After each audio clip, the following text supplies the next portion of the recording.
And we're live. Sweet. Okay, awesome. Now, probably gonna have to do some weird like sound bullshit with this, so forgive me. Yeah, you're fine. Like, I used to have a really great setup, and I had to move locations, and something about this computer and this mic, they don't always agree with each other. Yeah, I've had that before. It's the most annoying fucking thing in the world, cause like, I can plug this mic in, and the level will be at 30, and like, on the track here, it'll be peaking. Okay. And then right now I have the levels at 100%, and you can't even see it. It's just a straight line. It looks like it's flatlining, like there's no sound going in at all. Is there like any little flip switches on this? No, it's not that nice. Because I found that out on mine. There's a setting for like doing like this kind of recording versus like one-on-one recording. There's a little flip switch on it. Thing's fucking cool, man. Oh yeah, I had another microphone I used to have. It was another USB mic. It was called the Samsung Go. Oh yeah. That one has like 3 different settings on it. It was really nice. Samsung makes a good product, man. They really do. The thing was only like $50 too. Yeah. That's not bad.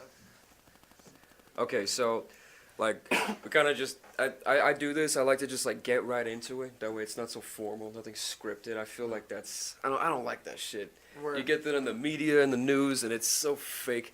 Now, I'm gonna orient back this way so we can get, you said Robert, yes? Yes, sir. Okay. So we can get you in there as well. Pull this back here, and then if we're both angled toward it, it should hear us just fine. Word. Like, all 3 of us, I should say. So, introduce yourself.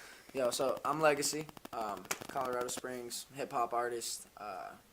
Been at it for like 4 years or so. Or well, like on the ground for like 4 years or so. You know, like actually pushing at it. And then this is my manager, Robert. What's up? It's nice to meet you both. Well, I mean, I met you for the first time just now, Robert, and then you I've known for years actually. Like we went to school together. Yeah. I've known you since elementary school. Yeah, man. Back when we were like, you were a little hothead, and then like I was this little shrimp that got picked on by the taller kids. I remember that. Yep. Yeah, that was fun, man. Daycare days. Yeah, I knew you through that one kid named Tyler. Yeah. Yeah, that was him. I don't know whatever happened to that He guy. turned into like some rancher, like some roper type. Oh, that figures. I could see him doing that shit. Yeah, no doubt. That seems like a family thing. Yeah. Really got roped into it by his parents, pun intended. Lasso.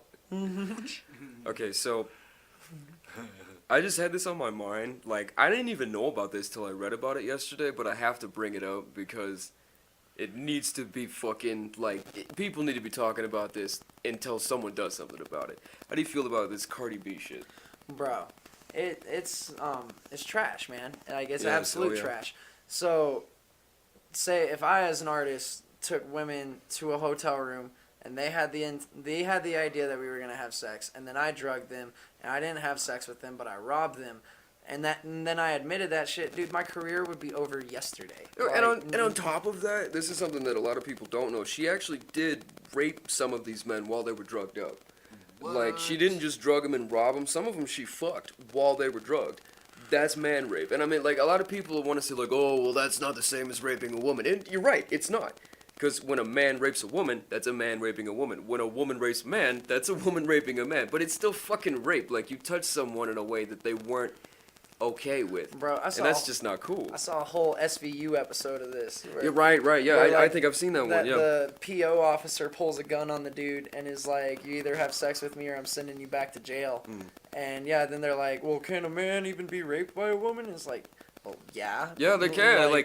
It's not a matter of gender. It's a matter of I don't want to be touched, so don't touch me. Exactly. Well, it's like Kevin Gates a couple years ago when he got arrested for like kicking that bitch in the face at that concert. Like, granted, overboard. Don't kick people in the face. Yeah, no, but that's not cool. It was because this girl in the front row was grabbing at his dick, and like I've had that at shows. And, like, I understand how distracting and how frustrating that is, you know? And, like, yeah, he went overboard kicking her in the face, but she also sexually assaulted the man in front of thousands of people, so... Yeah, you have to be able to defend yourself when someone's touching you. You should be able to say, like, no, get off me.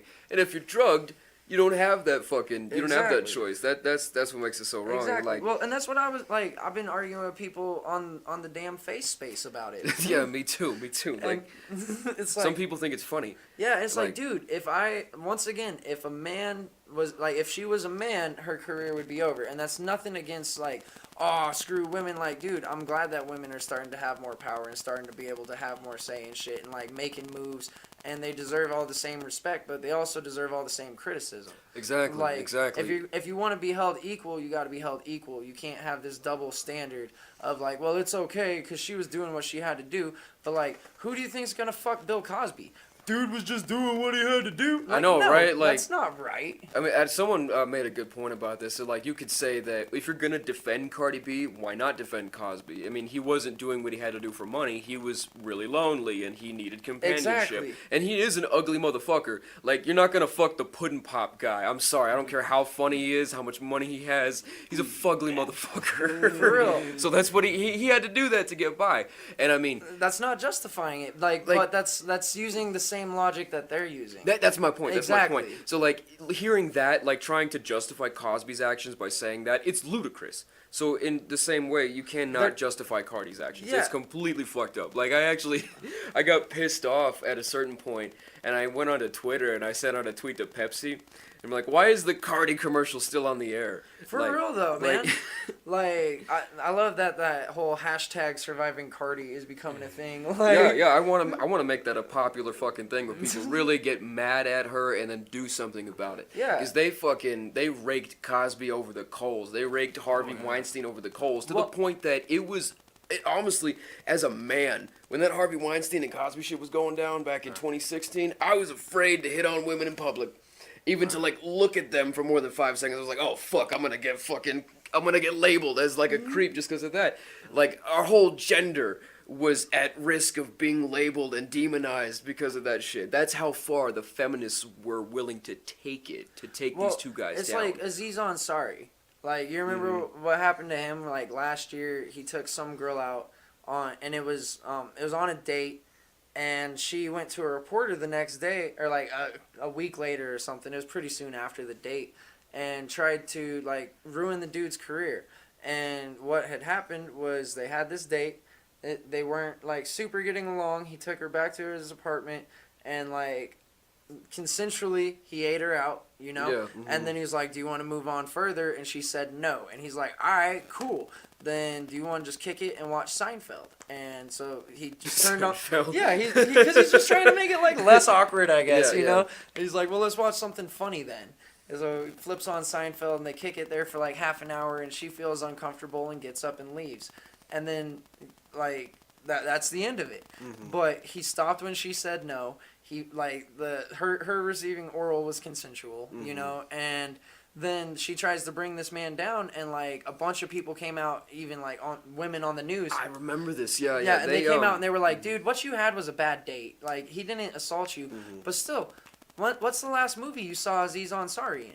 Like, what's he's the been last new completely movie?" blackballed. They're not allowing him to do anything. And didn't they pull his Netflix specials after that? too? Yeah, and like Parks and Rec isn't on Netflix and shit too. Yeah. So they pulled anything with Aziz Ansari off, and so like that goes to show. Well, and the fucking dude from The Ranch, the dude that played Hyde on that '70s show, Danny Masterson. Yeah. That's his name. Same exact thing. Like, they brought up allegations from like 2006 that the police had already said that there wasn't any evidence of anything, and that got brought back up, and he got kicked off the ranch. And like, yeah, and it wasn't any sort of new case. It was something that had been solved 10 years prior, and the police had already gone through and been like, yeah, there's really nothing here, man. We can't pursue anything. And Oh, like, that's so I don't know. fucked up. I don't know for sure That's whether or so not he fucked did it, up. but according to the law, he didn't. So fucking, why is he guilty before proven innocent? It's a ridiculous double standard we got going on. Because, like, if there's any guy that has even the slightest bit of suspicion that he did something felonious, they burn him and they fucking take him off all platforms. It's like And Michael. then nobody's doing anything about Cardi. And so, like, I think If they're gonna take Michael Jackson off a radio, and the man's been dead for like 10 10 years? Yeah, more than 10 years, yeah. yeah, fucking take her ass off the radio. At least his music's good. You know what I'm saying? No, exactly. And honestly, it's interesting that all this shit about Cardi came out recently, because, like, 6-7 months ago, I was digging Cardi.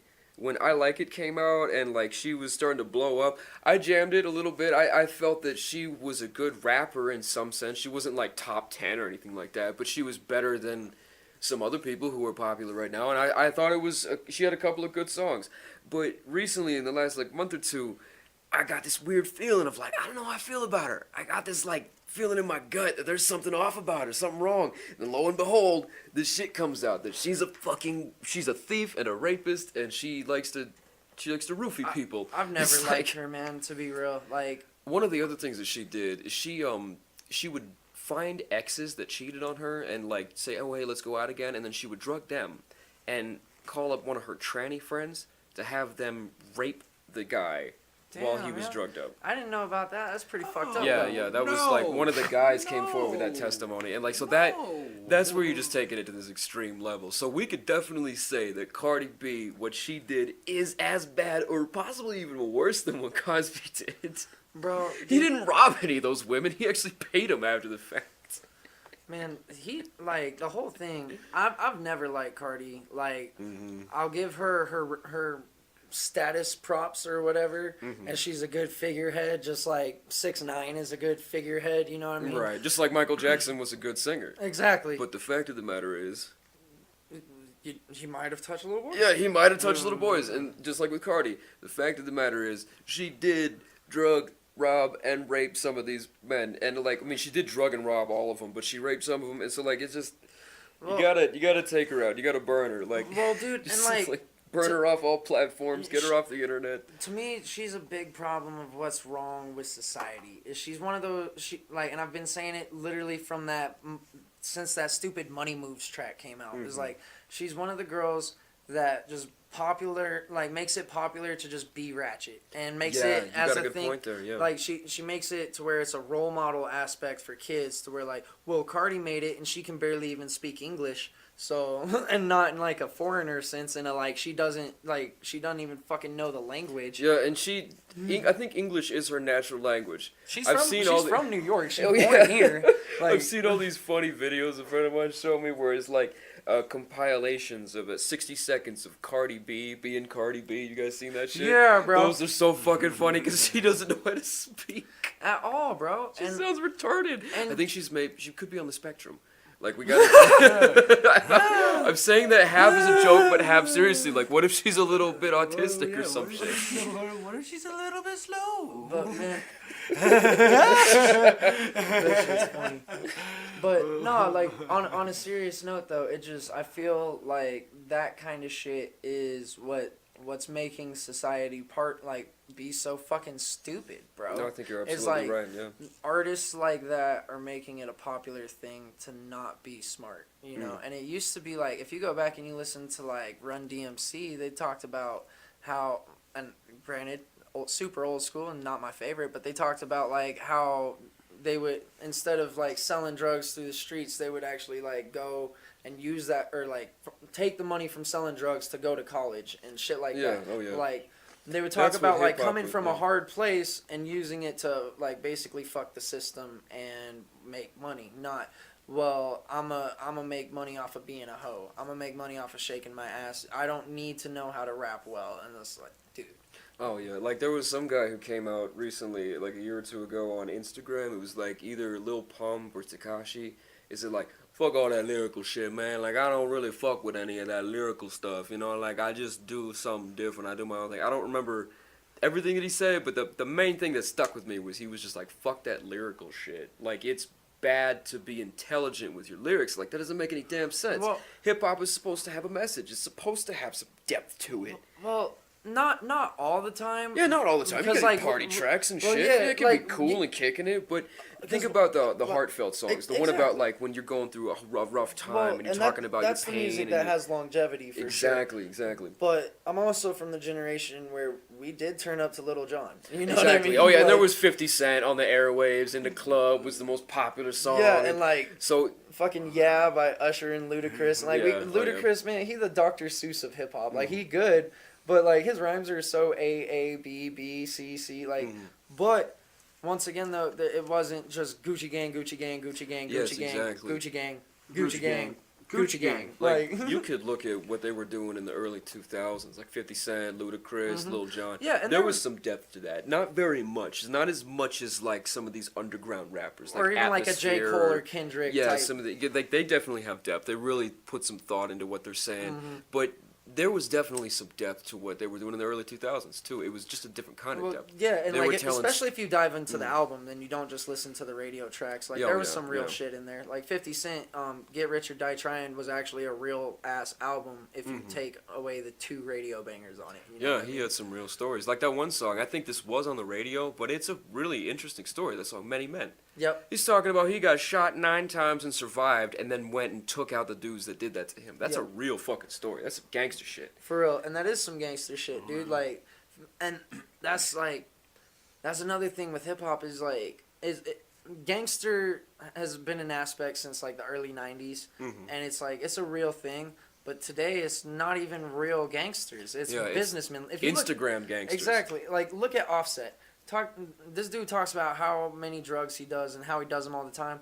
Him and Lil Wayne are the same fucking age. Have you seen the difference between them? Like Lil Wayne looks like a rat, and Offset still looks like he's 23. It's because Offset doesn't really do drugs. Like Lil Wayne does drugs. Oh yeah, Lil Wayne looks like he's done everything that he's done. Like you can't look like that unless you fucked yourself up. Like that's not normal. And that's why he has seizures, man. But like, still no hate on Wayne. He's dope, you know. But oh yeah, like I had someone call me out that earlier today. Like I made a stupid joke on the face pages where I was like, the current state of hip hop has me thinking that Lil Wayne is actually super dope. Now, that had me dying. That was just a joke, but if you know me as a person, like if you've known me for years, you know what that means. Because I used to hate Lil Wayne. Well, same, bro. Like back in the day, what's crazy to me though is like my perspective on hip hop is kind of flipped. Because like back in the day, I loved Hopsin. You know what I mean? And I hated Lil Wayne. Yeah. And now with all this modern era shit, and also how Hopsin has been, because that's a different story. It's like I don't really fuck with Hop, but I can see why Wayne is considered a GOAT, because like this whole mumble rap lane, he kind of paved the way for it to be taken serious outside of the South, because there was like Gucci Mane and shit like that, but Wayne came. Where did Wayne? Oh, New Orleans. But he was like 9 years old when he got signed. That's why he's famous. That's why his name's Lil Wayne. Like the whole reason he was little because he was a kid. So like Lil Bow Wow was back in the day. Yeah. Shit. So like all of these mumble rappers coming out, like Lil Peep, Lil Trump, Lil Xan, Lil this, Lil There's that. a little like Trump. I think. I didn't even know. I think I made that Little up. Trump. That's fucking hilarious. Does he have hilarious. fucking Orange hair? No, orange hair? I think I made that up. I don't know if that's real or not. But yeah, like Lil is now become synonymous with rapping. If you're not Lil this or Lil that, you're not taken seriously. Popping. Yeah, you're not popping. You're not and the like shit. that's not the point. Lil meant that you're a kid. And I mean, most of these fuckers on SoundCloud who call themselves Lil this or that, they started at the age of like 17. Like, and granted, you're still a kid, but not like that. You're not like a little kid. Yeah, you weren't a kid. signed to Atlanta Records at the age of 9 with fucking Big Bird. And what was the other dude that Wayne used to fuck with, like his mentor? Birdman, not Big Bird. Yeah, Birdman and I don't even know the other dude, but I know who you're talking about, but I don't remember his name. Yeah, like they put Wayne on because they were like 19, 20 at the time, just like starting to blow up. Yeah. Was it Rick Ross? I think it was 2 Chainz. He used to go by a different name. Yeah, he started out as Ludacris's hype man. Mm-hmm. And he had some other name. It was called like I can't even remember what it was, but it was a really stupid name. And then Wayne convinced him to change his name and like re-enter into the hip hop scene, like redo his whole career. Yeah. Now he's popular. Dude, I'm not gonna lie, 2 Chainz actually has some fucking bars. Yeah, 2 Like, Chainz a lot can of people freestyle, hate I'll on- say that. A lot of people hate on him, but like, dude, he is one of the hottest feature artists that I've ever heard. Like, he can come into anyone's track and just drop fire-ass bars and walk away and make it a dope track. And here's something that a lot of people don't know about Wayne and 2 Chainz is that everything they do now is all freestyle. Yeah. They don't write a single thing down. When I learned that about Wayne, I really started to look at him a little differently. Like his verse said, "Look at me now," Yeah. freestyle. Yeah. Like if you look at it as a written verse, It's you go, sick. "Oh, that sucks." But off the top of the 6 dome, foot, it's- 7 foot, 8 foot was a freestyle. yeah, oh yeah. So like he did this thing back in like 2003 or 4 where he was like, I'm tired of writing. I have like notebooks filled with lyrics and I don't know what to do with them. So we did like a mixtape where he just made 5 or 6 13-minute long tracks and just sat there and rapped for 13 minutes straight just to get rid of the lyrics. And then I remember he closed it and he's like, all right, I'm done writing. Like, I remember that shit. And you can hear it in the song. You can hear him like flipping the pages and ripping it and shit, trying to keep up with the beat. Like that.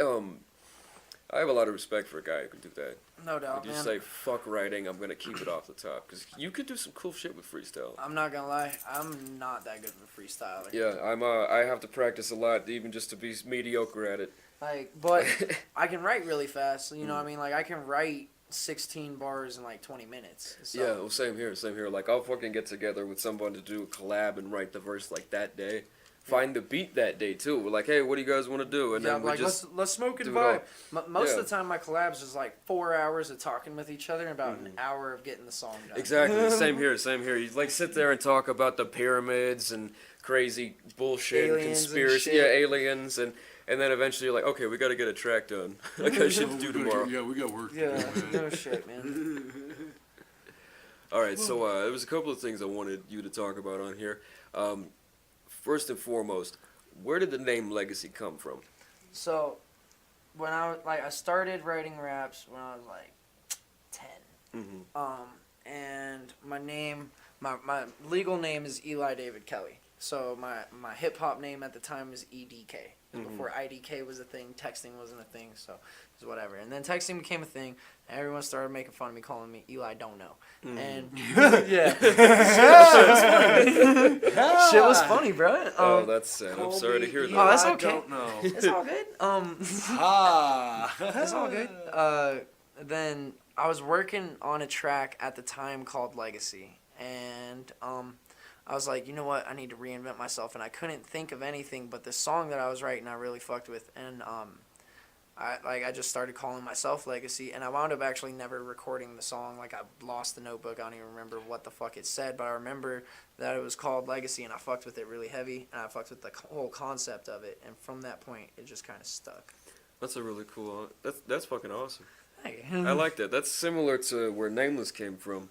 Like it's it wasn't a song. It was actually supposed to be a duo group between this other dude, who most people who know me know this other guy is EJ. He goes by SIK.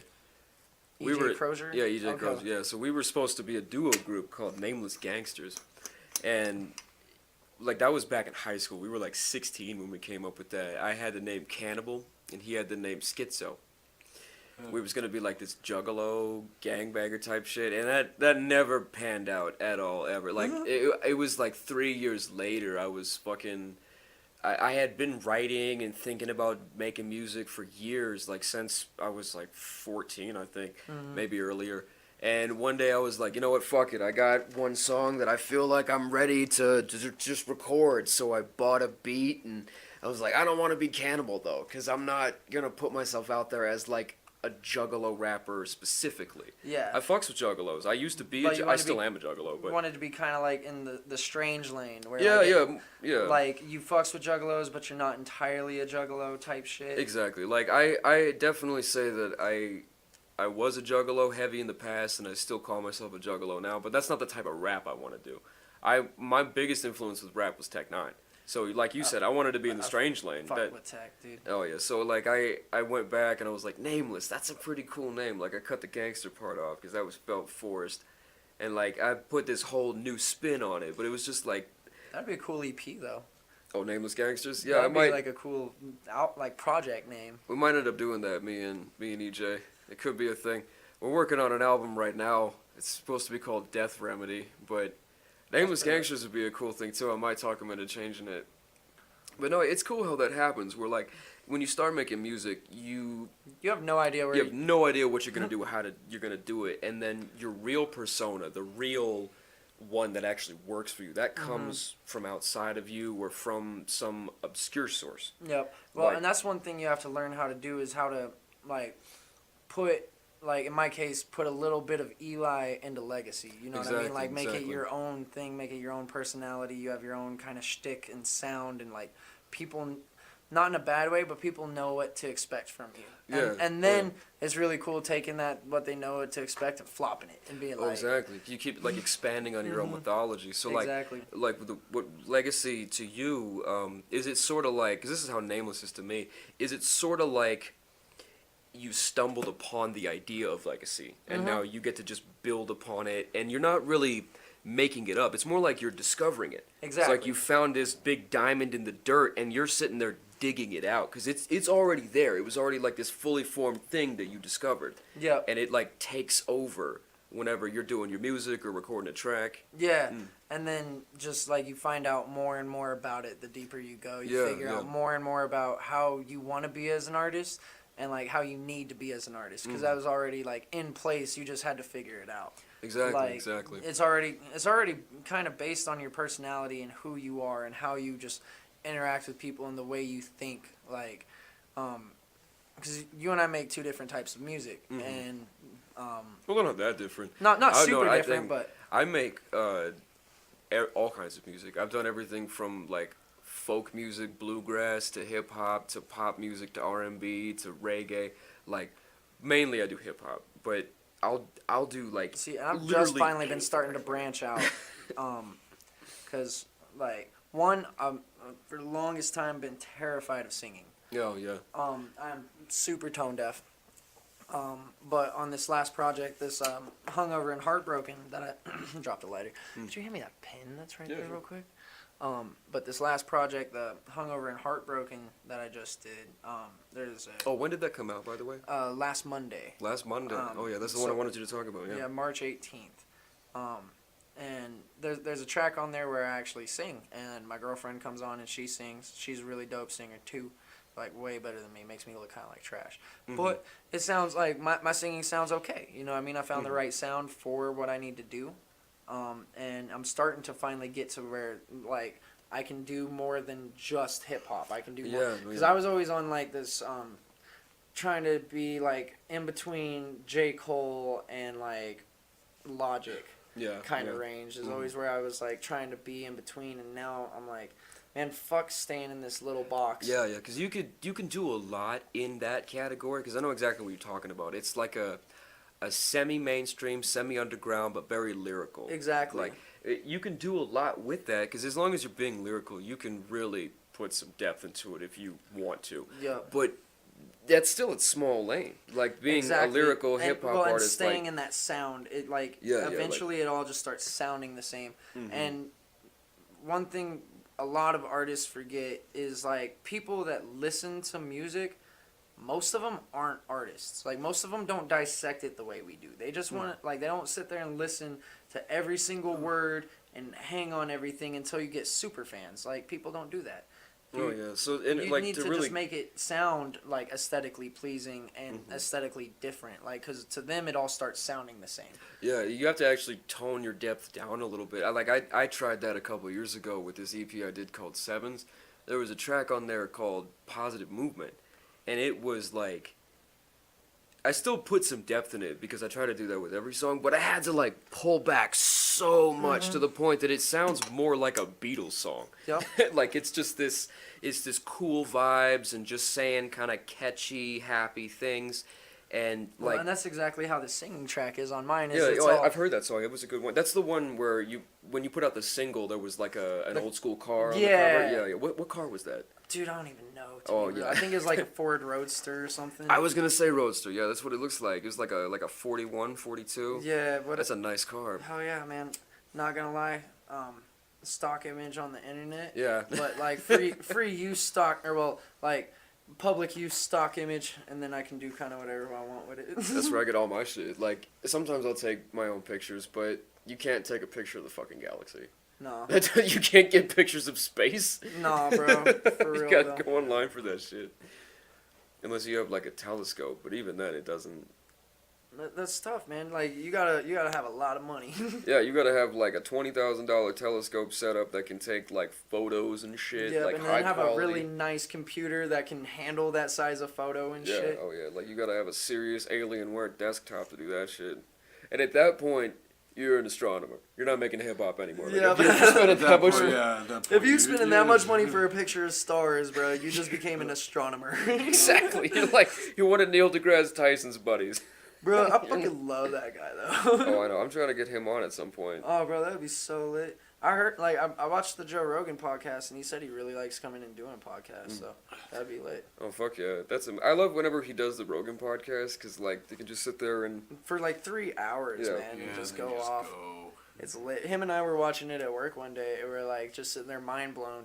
And then 5 minutes of the episode, he explains how infinities have infinities have infinities. And we're like, bro, there's like There's four types infinite of layers to infinities. infinity. Oh, Like, yeah, it's just retarded. that was one of my favorite fucking quotes from him where he's talking about how the infinity we think of as from like 0 to infinity, that's actually the smallest infinity. Yeah, because that infinity has infinite numbers of results that could happen, and then those have infinite numbers of results. And yeah, there's like different levels of bro, mind blown. I was just sitting there like, what?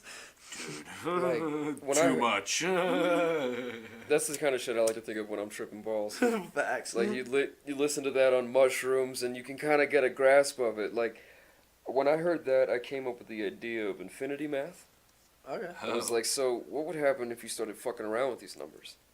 I don't know how you could apply that to reality, but I mean, at some point... Like, what if you take, like, a 4th level infinity and, like, multiply it by a 3rd level infinity? Like, what yeah, would you what get would type happen shit? with that? Yeah, and, like, what would happen if you, you square it? Like, what's infinity squared? That's a number. That is a number. Yeah, it's infinity times infinity. So, I mean, if infinity is all numbers and then you multiply that by itself, that's a paradox. Because technically that can't exist, but in math, you could do shit like that. Yeah. So, Dude, like... math is ridiculous. It is. It was always my favorite subject in school. Oh, I know, me too. That's one reason why I love hip-hop so much. Like... It's math, bro. Mhm. Like, it's everything by 4, or like, by 4s. It's 16, 24, 38, whatever, 36, you know, like... It's always by 4s. And then when you're writing your lyrics, you have to figure out what's called a parameter. Yep. That's the number of syllables you can put into a beat. Exactly. And it's really up to you. Like, if you're a slow rapper, it may be your parameter is 4. So you have 4 syllables per beat. That's really fucking slow. Rick But Ross type shit. Yeah, Rick Ross type shit. But say you're a Tech 9 fast rapper, you have 24 fucking syllables per beat. You're just ripping it up, I'm chopping it down, I'm busting it, put you underground. Like, you're just fucking trying to jam pack as many sounds into one fucking second as you can. Yeah. Is like, and everything in between. Like, my favorite parameter is around 15. Word. So, like, I got 15 syllables per line, and then it usually fits every beat perfect. Shit. I don't even, like, to be real, I don't even know what my number is. Like, mine's, like, just that internal metronome, you know what I mean? Like, How you gonna be a grown man and don't even know what your own stroke number is? real, bro. You ain't never counted when you in there jacking it at night? It depends. That's on, a it depends. How about that? It's dependent, man. Sometimes it just don't want to happen. And that's one thing that's super, like, how you talk about, though, like, I never really, like, the parameter.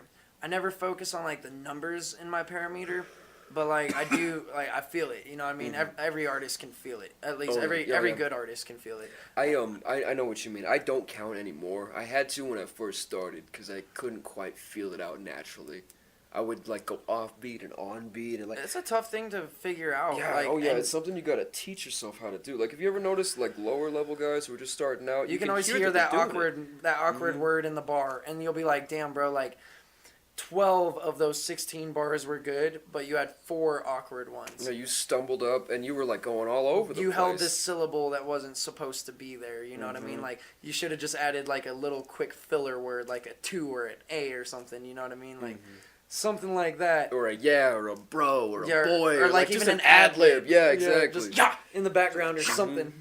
Those are really fucking useful. I found out. Dude, that's Like- one thing this new wave has been teaching me, is that ad-libs are the fucking shit if you do them right. You got a point. Joyner yeah. Lucas, bro, best example of ad-lib use while still being a good lyricist. Another example of someone who is more ad lib than they do with their lyrics, the Migos. True.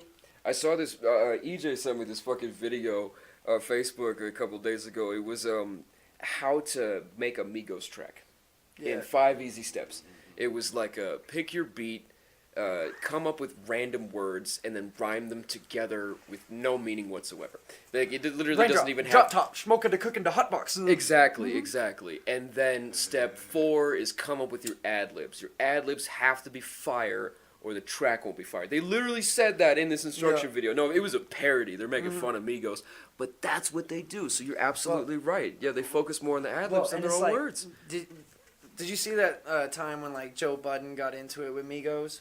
No, what happened with that? So something happened at the BET thing where like Joe Budden didn't want to fucking talk to him because he's still on his old hip hop head shit and fuck these new guys and this and this and that. And so he just had a shitty attitude with him. And then they got up in his face and all that shit. He goes and talks shit on him on that show he used to do with DJ Academics. Mm-hmm. And they dropped this track. And the track, I don't remember exactly what it said, but the hook said something, or if a dude's hating, call him Joe Budden. Mm-hmm. And then in the background, fucking, you hear Offset just go off and be like, pussy. And fucking Joe Budden was talking about it on the show, and he's like, I thought the track was decent. I'm not even mad about the bar of if someone's hating, call him Joe Budden. I'm mad at Offset in the background that when he heard my name, his first thought was pussy in the ad libs, and it's like the ad libs stuck out so much more to him than the actual bar. I thought that shit was like it proves that like those ad libs really do make a point. Mm-hmm. It's like on that new NF track, that Y, when he's like that I don't need nobody else's help. Lies. I can do this shit all by myself. Lies. Sometimes I get kind of scared. Why? And it's like those ad libs, if he just said it normal and didn't have it punched in like that, it wouldn't be near as powerful. You know, like it's a different aspect in hip hop that I think is starting to take over, and people are starting to realize what you can do with it.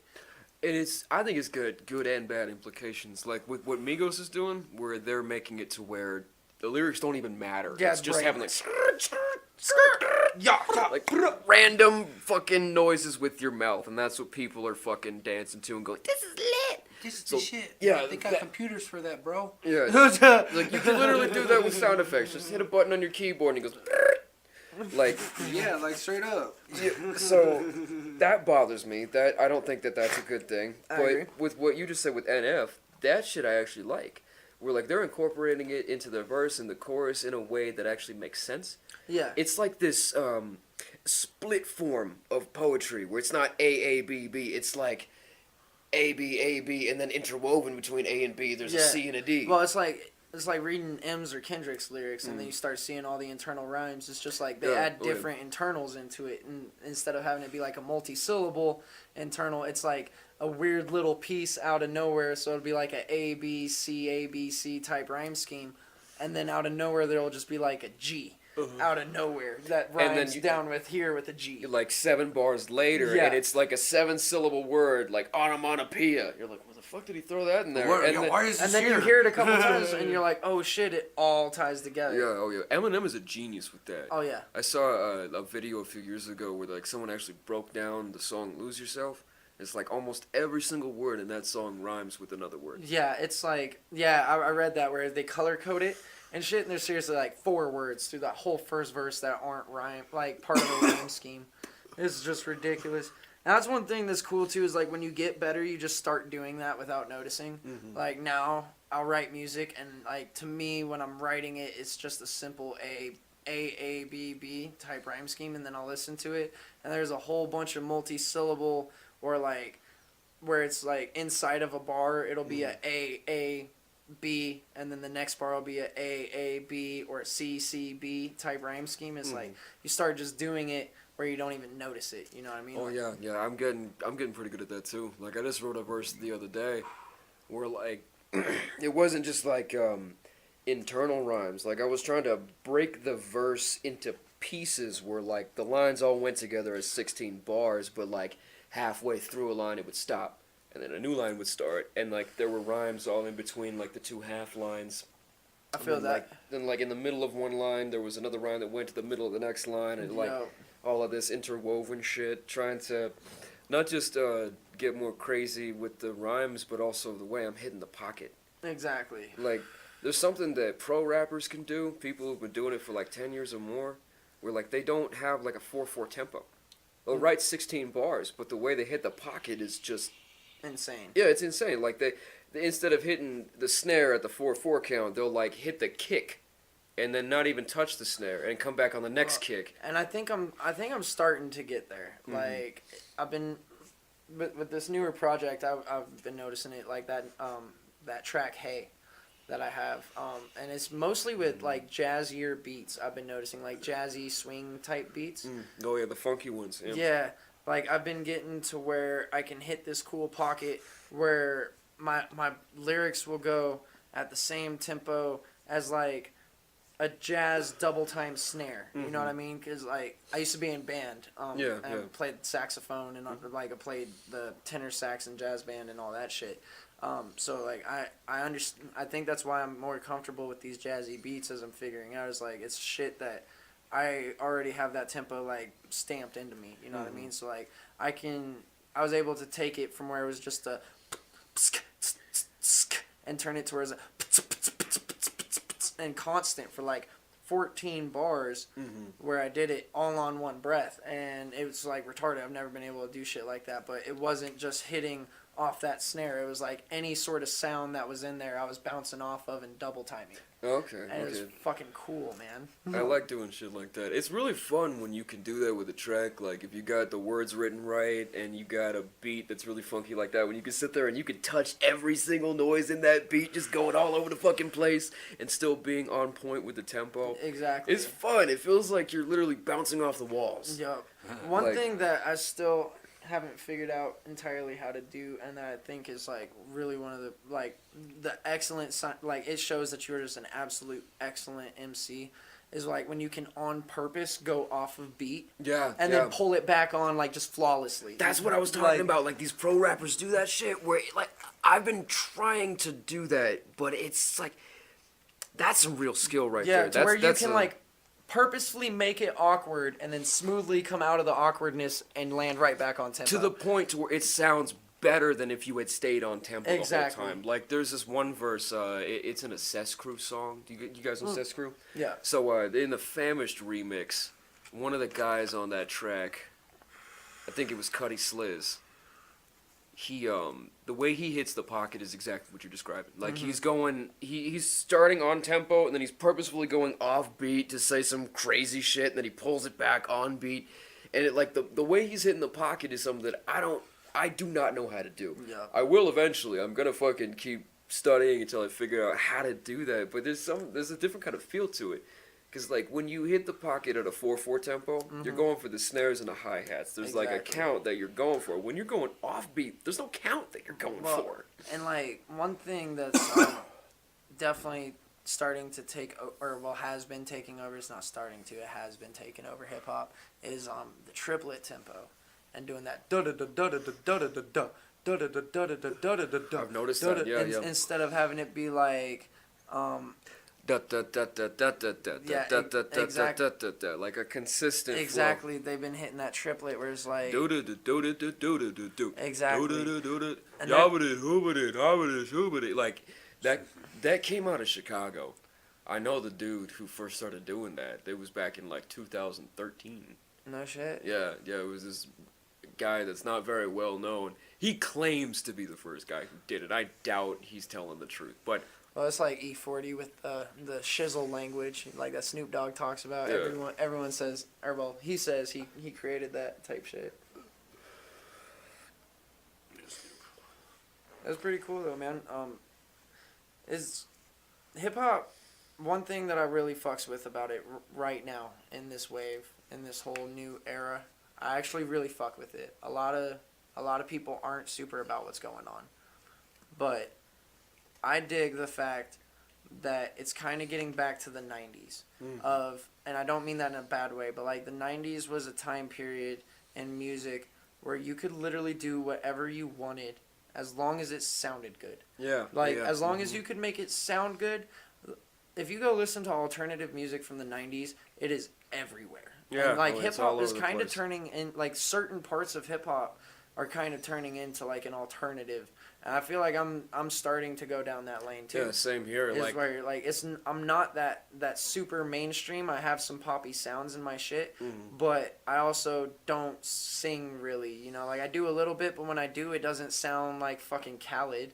It doesn't. Oh, It yeah. doesn't sound good. like for the last few years, I've been trying to fuse hip hop with classic rock.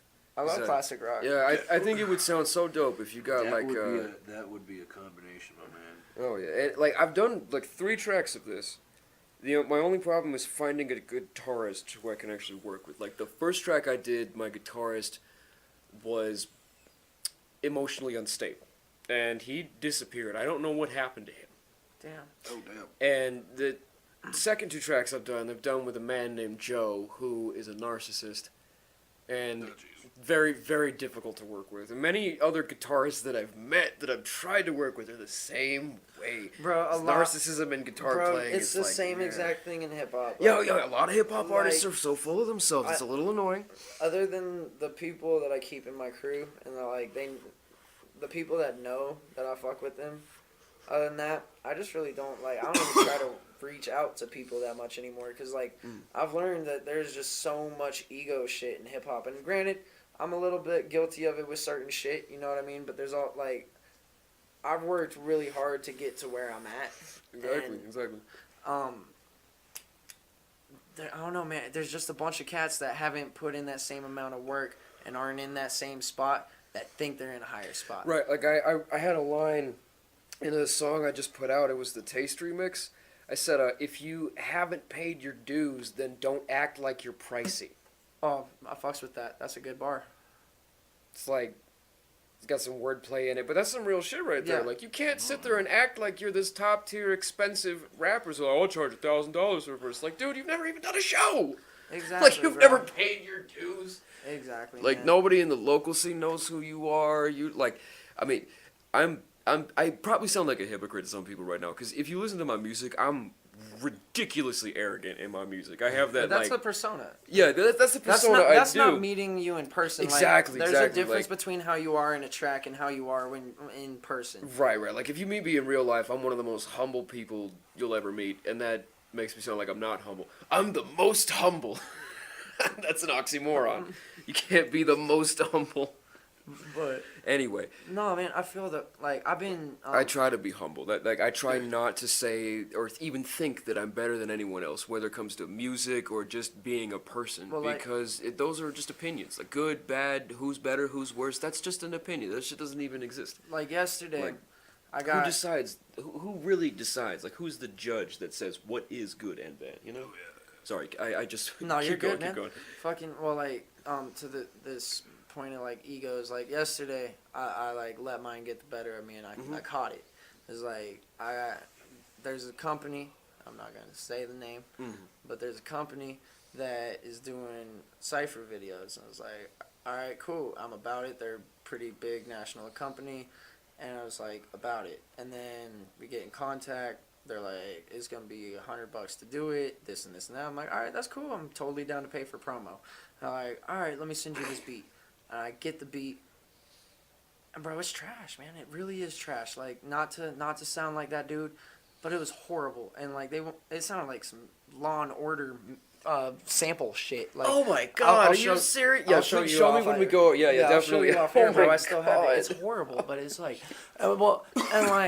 I get a great MC can kill any type of beat. I get that. But a great MC also isn't going to pay $100 to rap on a horrible beat. They're charging you $100 to Well, do this shit. Yeah, and Oh, it's God. and I was down to do it because it's good. It's a good look. It's good promotion and shit. And even when I first heard the beat, I was like, man, this is kind of trash, but whatever. I'll go through it. And I was talking with another artist that I know, and he was like, check out the beat sent me, and it's this fucking heavy, banging ass, it's got fucking synthesizers in the back, blah, blah, it sounds almost EDM shit. And I'm I like, love beats like that. yeah, They're bro. And I fun. was just like, this is so fucking heavy. Let me show you what the fuck they sent me, because now I'm kind of pissed. And I showed them. And, I was around, a few artists when I showed them. And literally, they all started laughing. So I messaged the people, and I'm like, hey, this is what's up. The beat is trash. I'm not gonna pay $100 to rap on this. And they're like, you must be tripping. The beat's fire. And I'm like, no, y'all are tripping, but okay. And they're like, all the other spots are taken, so there's no other ciphers you can do. If you don't want to do it, that's fine. Good luck in your endeavors. And I know, like, to layman people, good luck in your endeavors sounds nice in business terms. That's go fuck yourself. Exactly. Like, yeah, they just told you to go suck your own dick. That's the business way of like saying go fuck yourself. Mm-hmm. Good luck in your future endeavors. That Meaning means we'll I'm never work gonna fucking work with you again. Yeah, and like, oh god, so I shouldn't sound so surprised. Like $100 is not a lot of money, but the fact that the beat was trash and they're still charging you that much money for it, like if they're charging, you'd have money to pay at, me to be on that beat. Yeah, exactly. Like if they're charging money at all, it should be a beat that is unanimously fired. That way, that your investment comes back to you in some way. Yeah. Well, then like get a Kato beat for fuck's sake. Exactly. And like my ego did definitely like it. I kind of overreacted. I went to the face space, but the reason I went to the face space is I made a whole post about how I was gonna be on this video that they're doing. You know what I mean? And like my whole fan base was like, "Oh shit, that's lit," because they know it. They know that outlet. It's been here before. And so they were about it. It wasn't Team Backpack, was No, it? it wasn't. Oh god. It wasn't Thank TPP. God. I don't know why I even said that because they do shit out in Cali. They're not here in Colorado. It wasn't TVP. okay, thank God.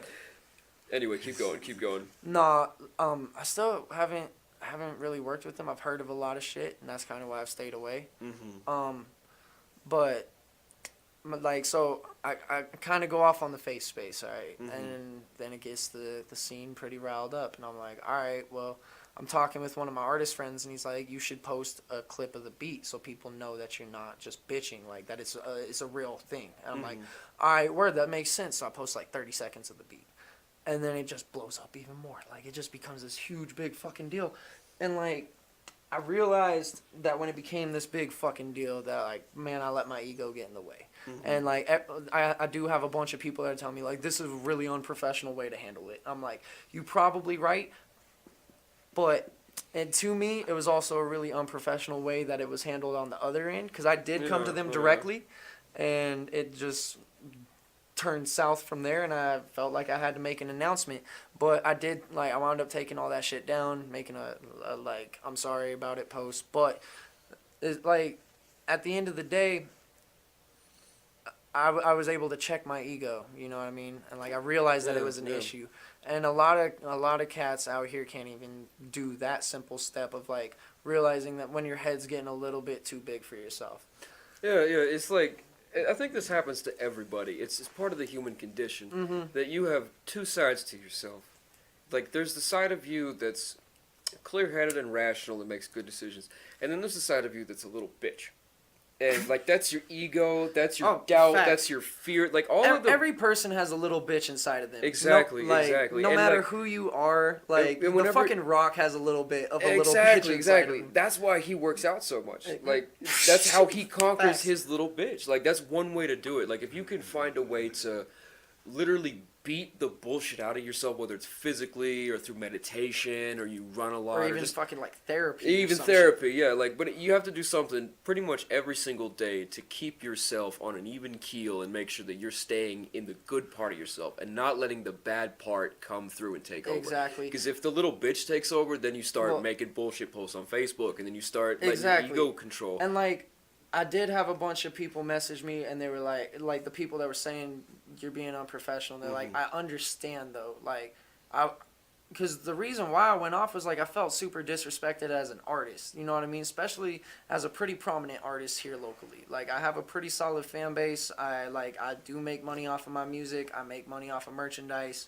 Like I fucking play big shows. Like I'm playing Chris Webby later this month, and it's already about ready to sell out.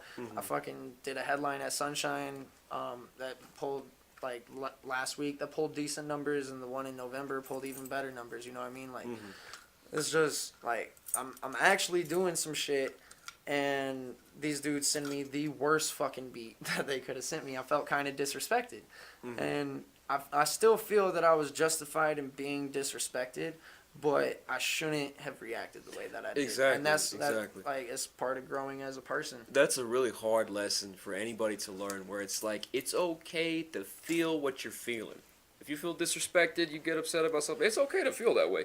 For some reason, in today's society, it's now become a crime To admit have, that you're wrong. yeah, or to have any kind of feelings at all. Mm-hmm. Like if you're not a neutral robot and just, I'm a cold hard thug that feels nothing, and if you're anything less than that, you have any feeling at all, Yeah, like you have to people make be- fun of you. You have to keep on your customer service face at all fucking times. Yeah, and I think that's ridiculous because we have feelings. Like there are two halves of the brain. There's a thinking side and an emotional side. So if you're cutting out the feeling, that's half your brain. You're literally have half a brain if you're not feeling anything. But the big lesson is that just because you feel something doesn't mean that you have to broadcast it. Exactly. Like, and it's real dangerous in today's day and age because you can just grab that fucking phone and put it out on the internet, dude, and next and- thing your followers are like, "Whoa, what the well, fuck and is like he the on?" fucking president does it. So why would Yeah, anyone well, yeah. else like be like, "Oh, this is a bad idea"? The fucking president of the United States just rage tweets all the fucking Yeah, time. and says 3 a.m. in whatever the morning. hell he wants to, and it's like he's now Unfiltered as made it fuck. okay for people to just say the dumbest shit, and like that's a problem. Yeah. You have to have some kind of a filter on the internet. Like if you're not gonna have a filter in your speech, like say you meet someone in public and they're like fuck, they got no filter.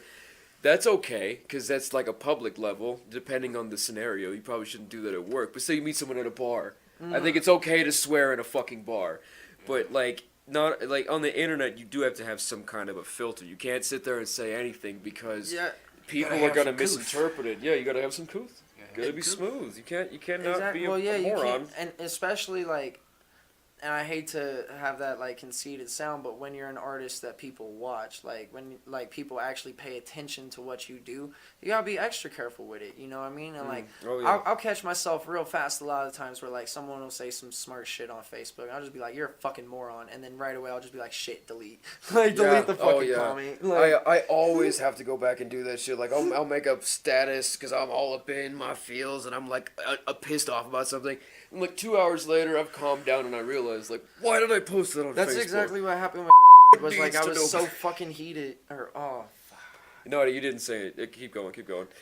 So But that's exactly what happened with him. Was like with the people who yeah. sent you the beat. Yeah, but the people that sent me the beat, that's exactly what happened with them. Was they fucking like I was so heated, you know what I mean? And, like I was heated because of the way it was handled when I came to them, and like, I felt really after hearing the other artist shit, I felt super disrespected, man. So I was heated, and then I was. So you're like, oh, you're gonna send the good one to them and the bad one to me. Well, type yeah, shit. and there's like some politics shit that I was told was going on with it, and I ain't gonna dive into that. But that stuff does happen. So Yeah. if you felt disrespected by that, that's exactly. a natural reaction. Well, and like, well, basically, there's an artist that works with him that doesn't like me, and I like from what I had heard, he had pull on who got on what. And that's what I thought happened. So I told him, I was like, I don't know if it's because dude doesn't like me or what, but like this isn't cool, man. And they were like, we don't know nothing about you. This isn't a personal level. And I'm like, so you don't even research the artists that you put on there? Yeah, like that's if you a know little nothing weird, about like, me, you don't like. You should at least know something You should about know me. who I Yeah. am. Yeah, on some level, Yeah. you can't just be like, "Oh, hey, this white kid says he can rap. Let's put him on." Yeah, Like, exactly. Like, so then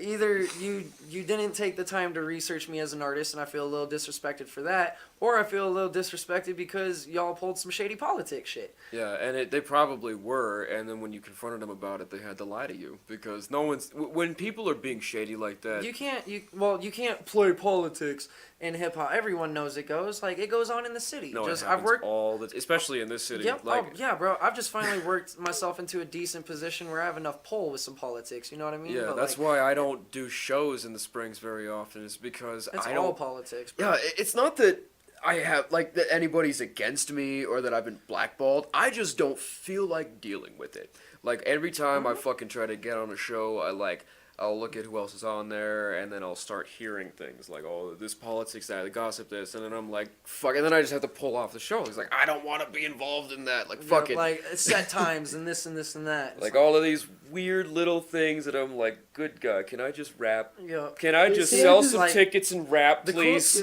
I guess the thing where I got lucky was like I started doing it when I was so young and naive that I didn't like I was still kind of used to high school, you know what I mean? Yeah, Like and that's really what it's all like when it breaks down to it is people talking shit and then people getting mad that they found out that you were talking shit and then we're gonna square up and fight and now it's all that's public high on school fucking all the way. Facebook. Yeah, oh my And God. that's exactly what it is. But then it's like, well, this dude's the teacher's pet. This dude's the promoter's favorite. And it's like, well, because he gets good grades or because he fucking sells tickets and makes money. You know what I mean? And like, I was young enough and naive to fight through the politics before I realized how bullshit it was. Mm-hmm.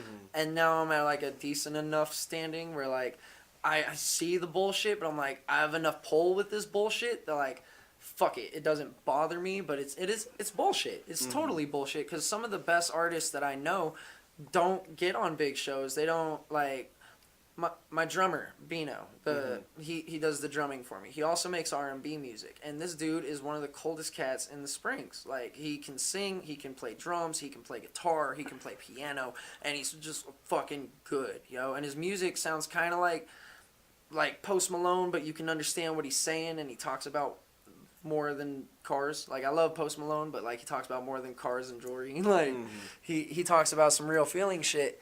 And this dude really is one of the most talented artists that I know, and he's finally starting to get on some bigger shows. You know what I mean? And like I've watched him kind of climb up just right behind me for a couple years, and now like last year we finally just really started talking with each other, and he was like, if you ever need a drummer, hit me up. And I was like, I do. Like let's get this. And since then we've been working together, and since working together just like everything has been growing. Like, and that's what I'm trying to do is like half this city has beef with me, and I don't even want it. Like, I don't care about what the fuck they feel. I don't care about what the fuck they think. I'm worried about artists that want to work with me to build a brand. Do you know why? To be, man. Like, is it a bunch of different reasons, or is It's it like it's one main basically reason, or- ego trips. Ego Like, trips, yeah. It's ego trips and political say here in the Springs. Is it the kind of okay? So I have to admit, I've heard some people that I know, rappers that I fuck with, who don't like you simply because they think they're better than you and that they should be in your spot. They don't even know who you are on a personal level. They're just like, oh, he's not good enough to be where he's and at. it's the jealousy thing, you Yeah, know. And definitely. like they might be better artists than me. But this is one thing that I say too is because I know some fucking killer cats, but they don't know anything about business. They don't know anything about how to promote themselves and how to get themselves in front of people and how to be socially likable. You know what I mean? And that is an aspect to it. That's why Cardi B and that's why Lil Pump are famous. They're not good rappers. I mean, fuck, you don't. They're just good business people. Exactly. Yeah. Like They know how to sell themselves. Especially Cardi, because she was a whore. Yep. She literally knew how to sell herself. I try to be a good artist, you know what I mean? Like, I really care about the lyrics that I put into my music. I really care about the way my music sounds. I know that even in the Springs, I'm probably not one of the top 10 best spitters, you know what I mean? But I would say I'm in the top 10 of enjoyable music to listen to. You know what I mean? Like, people like listening to my shit. People like when I go and I play a show, even at my own headline when I play, there's still over 100 people in the room, and there's still like half of that room singing every word. Like, it's not just people that are there to support me because they're friends. It's like it's people that actually know the fucking music because they listen to it. And like, I love rapping fast.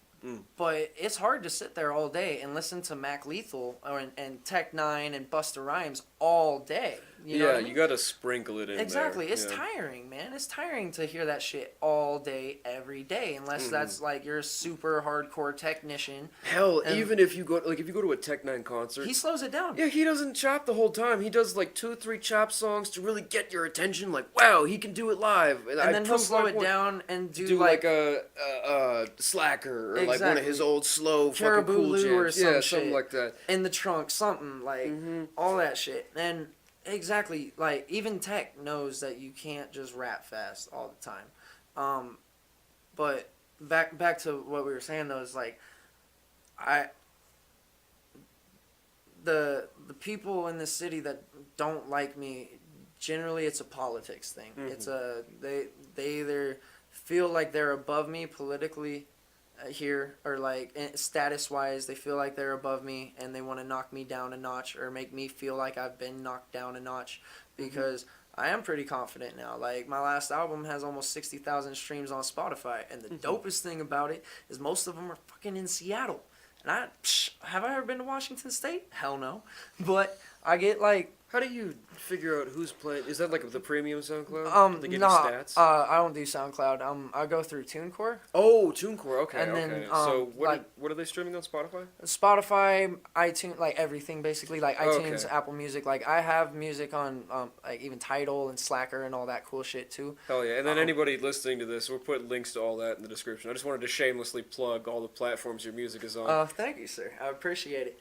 Yeah, man. It's the only Pandora, man. Y'all gotta quit being so strict about. Yeah, fuck I Pandora. got one song on Pandora, and it's like I got 3 projects out that like 2 of them are like, one's 20 tracks, one's 19 tracks, and then this last one is 6 tracks. You know what I mean? So like, I got almost 50 songs, and I got one on Pandora. It's just mind blowing. But I can check all these stats from the Spotify artist app. And it's really kind of fucking cool. You can go super in depth and see like everything. You can see the age group, the gender. Like, they even have, I mean, it's kind of funny, they have like non-binary in there for genders. And then yeah, you can like see where, like, and it breaks down cities, countries. It breaks down like listeners and followers and all that cool shit. And it's like everything, like, and that album came out October 26th was the day that it dropped of last year, and 4.5 months time, 60,000 streams, man. And I'm pretty fucking confident that my monthly listeners is like 12,000 right now. And like, I every once in a while I will go peep out other artists in the city, and there's not one that has listeners like that. There's just not one. So I am It's really confident. good marketing tactics. Whatever you're doing is good. Yeah, It's working for you. Fuck yeah, man. Fuck yeah. It's Like, that's really the key, I found out. It's not just being good and having something that people like. You have to know how to present it to exactly. You people. got to get it in front of people. And Because if they don't know about it, no one's going to listen to it. exactly. You can't be mad that you have no fans if no one knows who you are. Exactly. Like, no one, like, you're not going to pop up on people that you don't know's timeline unless you go a certain way about it, and you got to go and study algorithms and shit. Or pay for promotion. Put Exactly. some ads out. Do some interviews. Yeah, do some interviews, do some repost placements, you know what I mean? Like, you pay people to repost your videos on bigger platforms and shit. And people are like, well, that's pay to play. And it's like, no, it's not. You're not just paying for these bot views that don't count for anything. You're paying to get on a platform that's in front of people. Yeah, that's promotion. There's a difference between paying to play and paying to promote. Every popular artist who's had success They and still makes spend money, thousands promoting. Like, all of them spend money on promotion. If you don't spend Eminem money on still promo, spends- you're fucked. Eminem still spends money on promotion, Yeah, bro. If exactly. you look Yeah, on yeah. Facebook, you'll see shit by him all the time. Sponsored. You know what that means? It means he motherfucking paid for that shit to be on Facebook. yeah, and he has the money to do it. Like, that's when you should pay for promotion, when you have more money. Like, I mean, you should be paying for it in the beginning if to you get want- money, but Getting to get known and stuff. Yeah, but yeah, but if once you have more Once money, you have money, just start dumping it Yeah, into exactly, Well, yeah, and exactly. the thing is, like, that's how you can really tell, I think, if you're making a decent product. Is like, you start promoting yourself, you start getting out there, and people start listening to it. And if those people come back and keep listening to it, you're on the right path. You're making good music. Keep up what you're doing. And if your promotion, after it stops, everything stops, bro, you fucked up. Like, start over. Do something new, because people obviously aren't liking it if you're not getting that return back. You know what I mean? yeah, exactly. And that's one thing a lot of people have confused too. And I've seen a few artists like rise up and go broke real quick. Like, one that I'm not afraid to name drop on here is Doozy Doo is one that, like, 2 years ago, fucking top artist in the Springs. I remember that name. Yep. Yeah, I've heard that before. Yep, Doozy Doo, top artist in the Springs. Today, I don't know where the fuck it happened to him. he broke as fuck, bro. And like, his team reached out to my team that was like, hey, you should really get Doozy back on, and it'll help. Like, you should really help him get back on, because he's falling off, and I think a feature between y'all would be fire, and this and this and that. And, like, it wasn't to me, it was to people on my team, you know what I mean? Like, me and Doozy just don't work together. But it was to people on my team, and they showed me, and they just started laughing. You know what I mean? It's like, dude, well, because there's also, like, he did it the wrong way. He paid for bot views. You know what I mean? Oh, that's not cool. No, well, because, like, that's not real. You'd go on YouTube and look, and it'd be like... It's like listening to your own songs to get extra plays. Yeah. Straight up. Bro, it doesn't count. I was guilty of that when I first started. I can admit that. Like, when I first started in, like, 2014, I Everyone's like, done it at some yeah, point. like, I would go everybody's back done it. and, like, I would post a song on SoundCloud. I would log out of my account, go back to my SoundCloud page, and listen to my own track anonymously to get extra plays on it. But I only got like maybe 7 out of it, because after listening to my song that many times, I was like, fuck it, I'm bored. Yep, you're like, I notice every flaw now, so fuck that. I'm done with Yeah, this. yeah, it's like, I don't like listening to my own stuff. That's not cool. Like, unless it's a banger. Like, yeah, if I I can finally listen to it on I've started repeat, making music that I really enjoy listening to. Like, that's a good sign. yeah, You just have to be careful with that, because if you become obsessed with your own sound, you turn into Kanye West. exactly. Facts, though. He turned into Kanye. Fucking. That's what facts. Aziz Ansari said about the dude. He's like, one time me and Kanye were hanging out, and this is a joke from his stand-up special, so you can go see this for yourself. Not on Netflix, because he's not on there anymore, but on YouTube. on YouTube you find the bootleg version. But the joke was like, yeah, me and Kanye were hanging out over at his house, and he put on these beats, and they were his beats that he made, and we just sat there and listened to him, and he's like, these beats are dope, bro. like with the enthusiasm of a child who had never these heard are it before. Like, Most fire shit I've ever heard in my life. Did you just make these like 3 months? Yeah, man, but they're fire. I don't know, man. You hear that dude rapping? That dude rapping is amazing. Isn't that you? Yeah. Yeah, isn't he great? I feel like when you in the studio making the music, you're supposed to feel like that. But then Yeah, as oh, an yeah. artist, I always take it out, and once I get out of the studio, I just You let notice it go. everything that's wrong with Yeah, it, oh bro. yeah. Like there's a magic trick that you can do, and when I say magic, I mean like real magic. It's like the process is you set the intention out there, and then you let it go, completely ignore it. So as that applies to music, once the song is done, never go back to it. Yep. Don't re-listen to it. Don't even think about it, unless you like reciting it to memorize it, to perform it. Yeah, but that's different. That's a different type of. That's restudying your shit. That's Yeah, not yeah. just listening to it for listening purposes. Yeah, yeah. It's like, so I like to do that with every time I make a song. Like, I'll make it, and then once it's pressed and mastered, I'm like, okay, that's been done. I don't even have to think about it ever again. And it's sort of, every time I've done that with a song, it ends up working out really well. The songs I don't let go of, the ones where I'm like, oh, this is a really good song, I want this to do well, and I'll post it, or I'll release it on whatever platform, and I'll sit there and I'll watch it. I'm like, oh, fuck, are the numbers going up, are people paying it? And then, you know what happened? Nothing happens. Yeah. Nothing. Well, I bro- sit there and watch it like a hawk, and nothing happens. It's like that old saying, a watch pot never boils. Yep. So you have to stop watching your shit. That's Just like let the universe take care that of damn it. Raindrops video, bro. Is like, I left it alone for like 3 or 4 months, and it was chilling at about 9,000 the last time I fucked with it, you know. And then I go and look at it, like, I think it was about a month ago or so, and all of a sudden the bitch is up at 12,000.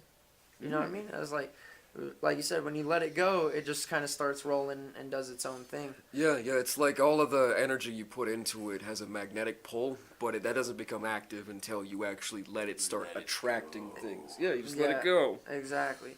Because it's like, I think it might be like a human type thing where if you're sitting there just trying to push it and force it down people's throats, because like songs on the radio that are played once every 15 minutes, I wind up hating those fucking songs. Yeah. Doesn't matter how good it is. Doesn't matter how much I loved the song when it came out. Like, one, I don't like the band, but I like... okay, so like Five Finger Death Punch. I don't like the band. I like their covers of other people's music. What was that one new Five Finger Death Punch song that came out the recently? Offspring one? The one that they would not Fragile- stop playing. Yeah, the Fragile Lives. Yeah. Anyone want a beer? I'm good on a beer, bro. Thank you, though, bro. But it was like that one and the Bad Company track.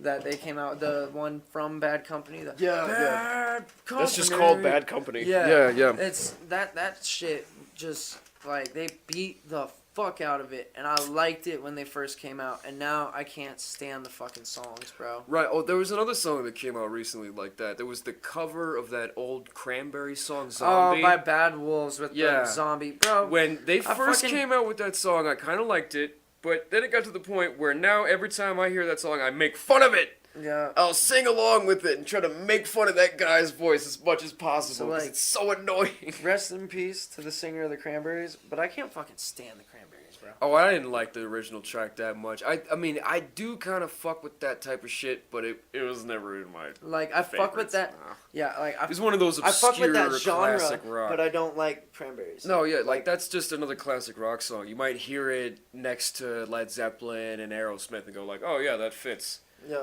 See, like that was that weird '90s era where I was just talking about, where you could do whatever the fuck you wanted as long as it sounded good. Yeah, exactly, like, exactly. And it sounded good, you know. Like it wasn't a bad song. I just don't really like the Cranberries. Like, I like what you were saying earlier about how it seems like the state of music as a whole is kind of going back to that direction. yeah, And I have to say, I think trap has got to be a blessing in disguise because the reason music is going back to that Renaissance phase is because of trap music. yeah. People who really know what they're doing and really pay attention are so fucking fed up with this nonsense being what's popular. They're like, fuck it, I'll listen to anything that's not with 10,000 hi-hats in it. You can't even hear the beat because it's just 10,000 spider snares in a row. Like, it's annoying. It's Fuck that shit, bro. Like, a friend of mine said it Bro, to me. it's so hard to find a beat that's not a fucking trap beat. Yes, I nowadays. know. Oh god, I fucking rack my brain digging through the thousands of beats real. on YouTube and the rest of the internet because you're like you just said, all of them have that Bro. spider snare trap sound, and I'm like, I don't like that. So like I go through BeatStars and get everything. Like I'll just Yeah, go yeah. start shopping through different artist pages and shit. And like, man, fucking looking for like an instrumental, like a real instrumental where it's instruments. It's like a fucking drum and a piano and a saxophone and a guitar and like all this shit. And that's like why I've been moving more into the jazzier shit, is it incorporates all that. It's so hard to find that shit, you know what I mean? Everything's just synthesizers and 808s and fucking hi-hat snares. Like, that's literally all it is synthesizers, 808s, hi-hat snares. And that's how you make a trap beat. But a 4/4 tempo, and then you rap a triplet to it with a ya in the background every 3 bars. Like, Or the yep. Or some stupid shit, you know? yeah, like, the originality of beats is definitely gone out the window thanks to trap music, and producers have realized this. That's why they all sound the same, because they know that there's some dumb, lean-sipping moron out there with enough money from selling crack in his neighborhood who's gonna be like, this beat's fire, man, I'm gonna fucking use it, I'm gonna spend $1,000 on it. And those stupid ass fucking trap, like the dudes in the trap that are stupid like that and then have all this money, legit be fucking up the game for like regular artists, man. Yeah, exactly. Like, because exactly. these beats be getting so fucking expensive and they all sound the same. It's like, why the fuck would I pay $400 for the exclusive rights to sound like Designer? Why is Yeah. everything like a type beat? Why is everything like a Drake Future type beat? Yeah, everything's a Migos, Tyga type beat, or Yeah. a fucking, yeah, like you just Or like said, a J. Cole type beat. Like, I fuck with J. Cole. I love that sound. But I don't want to sound just like J. Cole. I want some original shit. Yeah, I honestly don't like beats that are like such and such type beat. I've used a few of them. Like there are some Every once that in a are while you'll okay, find a but- banger. But yeah, like I got one that I used recently. It was usually I'll look up the instruments that I want. I'll be Yes, like piano, guitar type beat, or saxophone, trumpet type beat, or like something storytelling type beat, Yeah. freestyle, West Coast type beat. like I diss like the track West type Coast beat, type some shit like that. There was something that was going on a few years ago that I really wish would make a comeback because it was just it was so fucking cool. It was the EDM beats. Oh yeah, Like it was becoming like very back popular. when like Tech did that thing with Excision, the Roadkill and Oh yeah, shit or like that. like T-Pain's Motivated. Yeah, I and- just did a remix to that song. That is filled with fucking like Well, dubstep and noises. like G-Eazy with the Borgore, like, look, mama, I made it to Forbes. Blah, blah, blah. Like, just having the dubstep EDM noises in the beat. That shit was so amazing, and it was I completely. thought that was the way hip hop was gonna go. Yeah, me too. I was sitting there going like, oh, This let me is gonna find be some more so of the, lit. and it just disappeared. It was completely eclipsed by this trap movement, and I'm like, we need to silently assassinate trap. Put a bag over its head, drown it in the river. Well, they need and to hold, put it you know, in just. They need to put it in its own genre. Is what needs to happen. Is like they need to put it in its own genre. Technically, it is its own genre. Yeah, but like not on like, not to the masses. Like to hip hop heads, it's its own genre. But if you go talk to fucking Susie down the street, She thinks trap is Yeah, rap. She's yeah, like, oh, yep. this rapper Migos is fucking fire. I'm like, Yeah. that's 3 guys, first of all, not one. and yeah, The and- reason why you think it's 1 guy is because they all sound the same. But you listen to Tech Nine and you think, who are those 5 guys rapping with him? That's all him. yeah, He can change his voice like that. yeah. Sorry, I don't mean to interrupt you. Keep no, going. No, you're right though, man. You're right. But like you go talk to someone right down the street, and they're gonna think like when you ask who is the first rapper you think of, if they're older, they're probably gonna say Eminem or Tupac, and if they're younger, they're gonna say Drake or Kendrick. And I fuck with Kendrick. He is he is one of the few main level artists that's keeping real hip hop alive. I have to say, I really do fuck with Drake's Ghostwriter. Yeah. yeah. Facts. I fuck with his ghostwriter. I don't know who this Drake guy even is. I don't know. Can he rap a lyric? Has he ever written anything? No, he was on Degrassi. He was on Degrassi. He's an But- actor from Degrassi.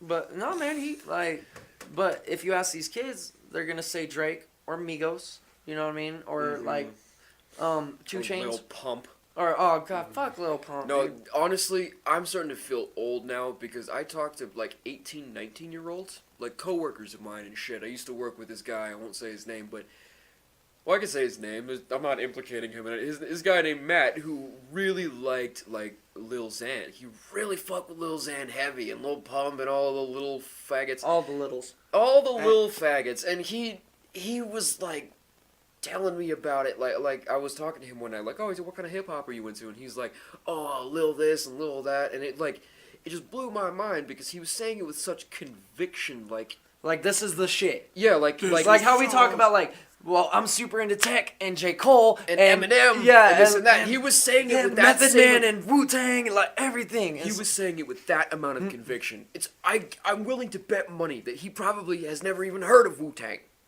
damn. Like that makes me feel old. I'm only Wu 24. forever, bro. Wu Yeah, you're forever. wearing a Wu-Tang shirt. Woo forever. Shit.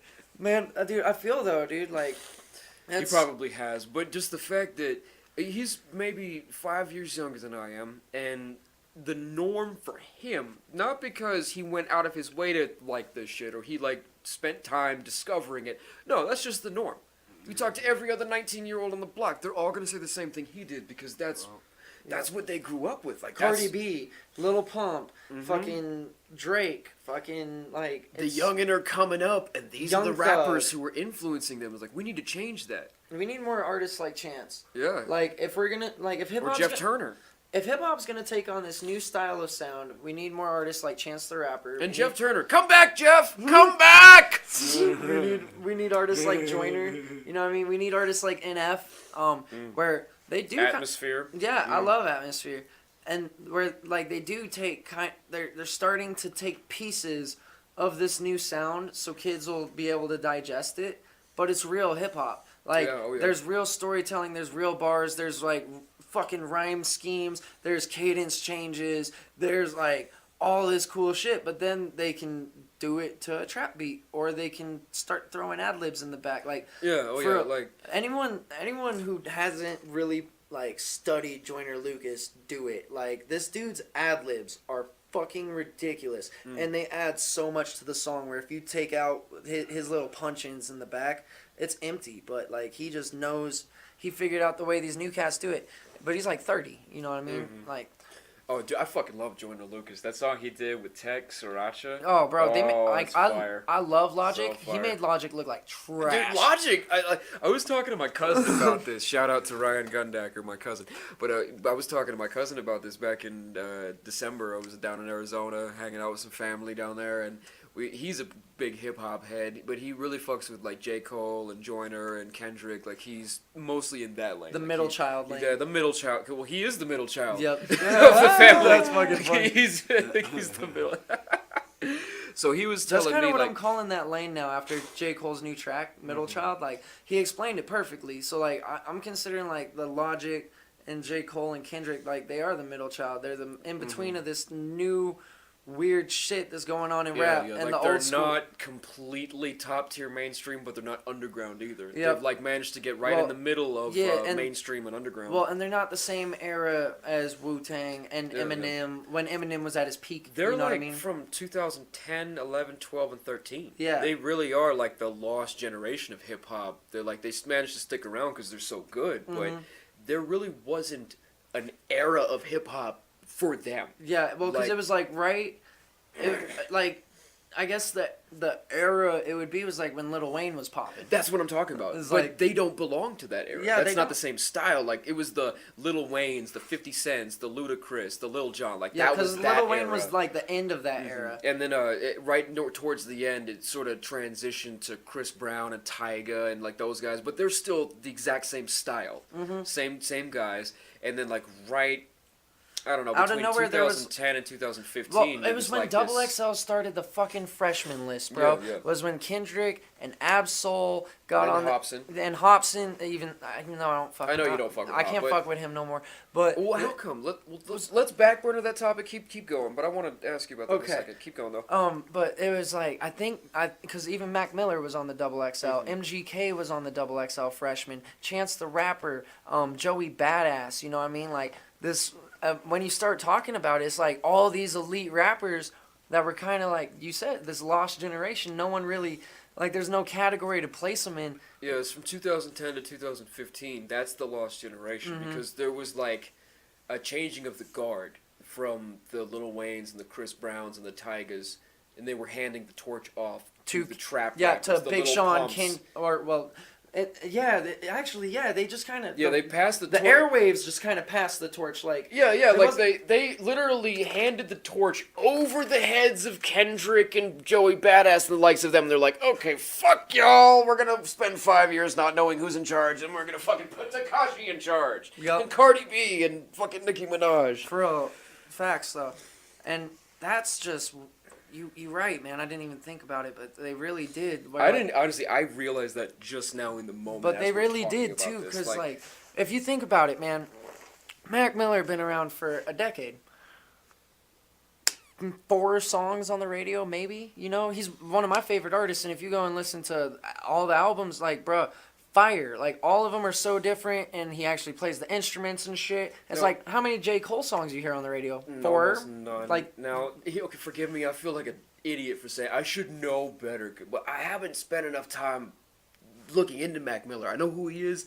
I know what he can do. I've heard a good handful of his songs, but I've never actually dug into his catalog. He's the guy that had the CC's Pizza commercial recently, right? CC's Pizza. I don't know. Mac's dead. Oh, he's dead. Yeah, he No, died. I'm thinking about Mac Macklemore. Lethal. Oh, Mac Lethal. Yeah, Mac he Lethal. did. Yeah, he did the pizza commercial. Yeah, recently. no, Okay, Mac so- Lethal's dope.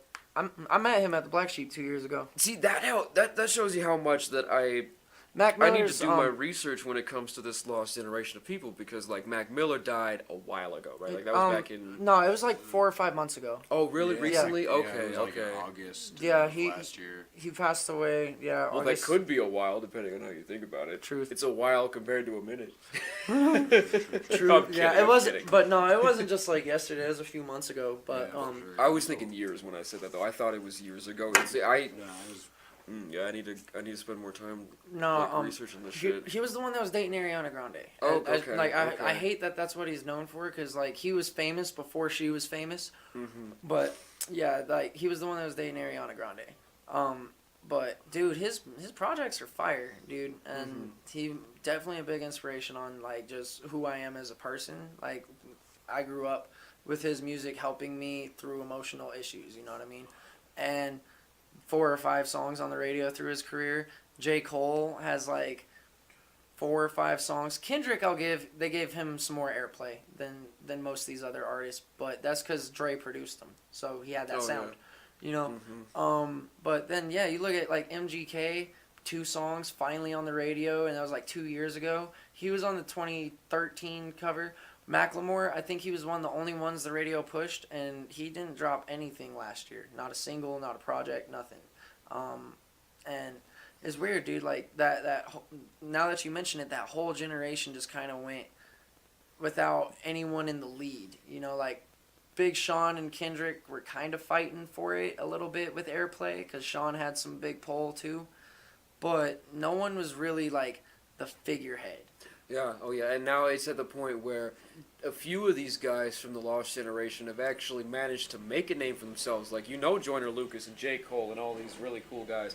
But at the end of the day, they're not the king of hip-hop. Like, that song, who made the song Middle Child? J. Cole. J. Cole. So, I mean, like, I think probably the reason why he made that song is that's how he feels. I'd have to actually go listen to the song. But from what you've told me, like, what... in the song, is he talking about being in the middle of hip hop? Yeah, like he's not at the top or the bottom. He's somewhere in the weird middle. Yeah, he's talking about like how all of the older rappers, he thanks them and he studied them and all of this and like. Hold that thought. The door is gonna completely drown out your sound. My homie Locomotive, aka Brian Kim, he just showed up. He's parked right outside. Or,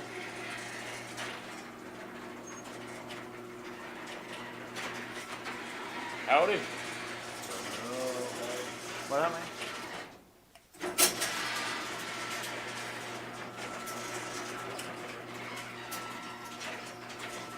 For those of you wondering, that noise you're hearing is a garage door.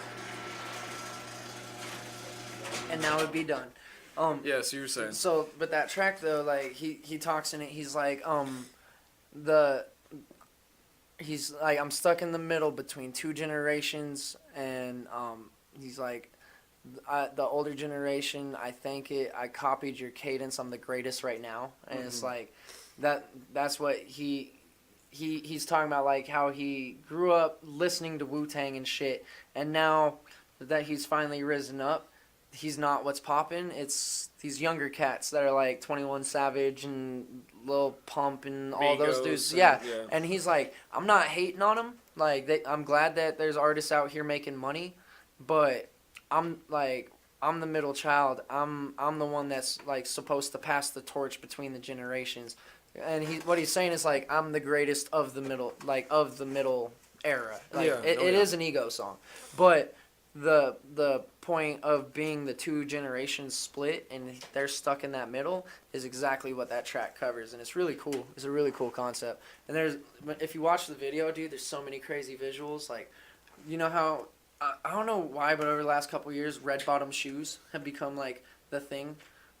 Like the red bottom fucking heels for females and shit. Oh, dude, I think those are sexy. I don't know why, but yeah, but that's just become the thing. It's become popular. Yeah, it's just become the society thing. I don't even know why I like them. I just do. So like, hey yo, you can come join if you want, Loco.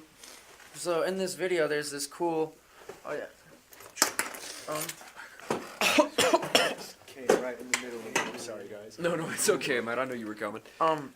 But in the video, there's this really cool visual where they have a bunch of dead bodies on like coroner's tables, and they're covered everything except for their feet, and their feet have red mud on the bottom of it, and it basically symbolizes like those red bottom shoes don't mean shit with all the dirt that you go through when you die. Like when you die, all the shit and everything that you go through, owning that pair of red bottom shoes and flexing how much money you have like that really doesn't mean shit. It's nothing but dirt on the bottom of your shoes. Well, that's a philosophy that's as old as time. It's the idea that your possessions don't matter because we're all going to go into the same hole in the ground. Exactly.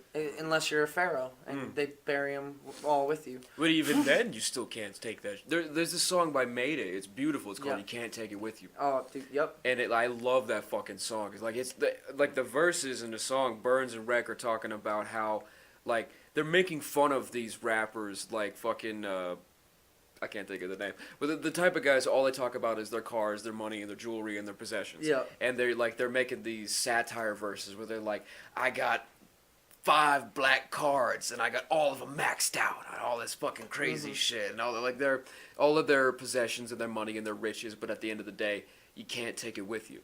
Mm-hmm. Like, when you die, when your fucking lights turn out, none of that shit goes with Exactly. you. Even if they put it in the hole with you. You're not gonna be... What are you gonna do? You're gonna play with your phone as a skeleton? Like... For real though, man. It's and that's one thing too that like it scares me as a rapper because I'm not like that. Like obviously, I'm wearing a pair of blue jeans, a Wu-Tang shirt, and like an old pair of Jordans. I've had these for like 4 years. Like I'm just not that super fashionable, dude. I don't care about wearing a fucking Gucci belt with a Louis bag and fucking like I don't even know what a poppin' shoe brand is for men other than like Jordan and Adidas. Nike. Like That's Nike. it. Yeah. If your fucking clothes aren't made by child slaves in a third world country, you're not fucking popping, bro.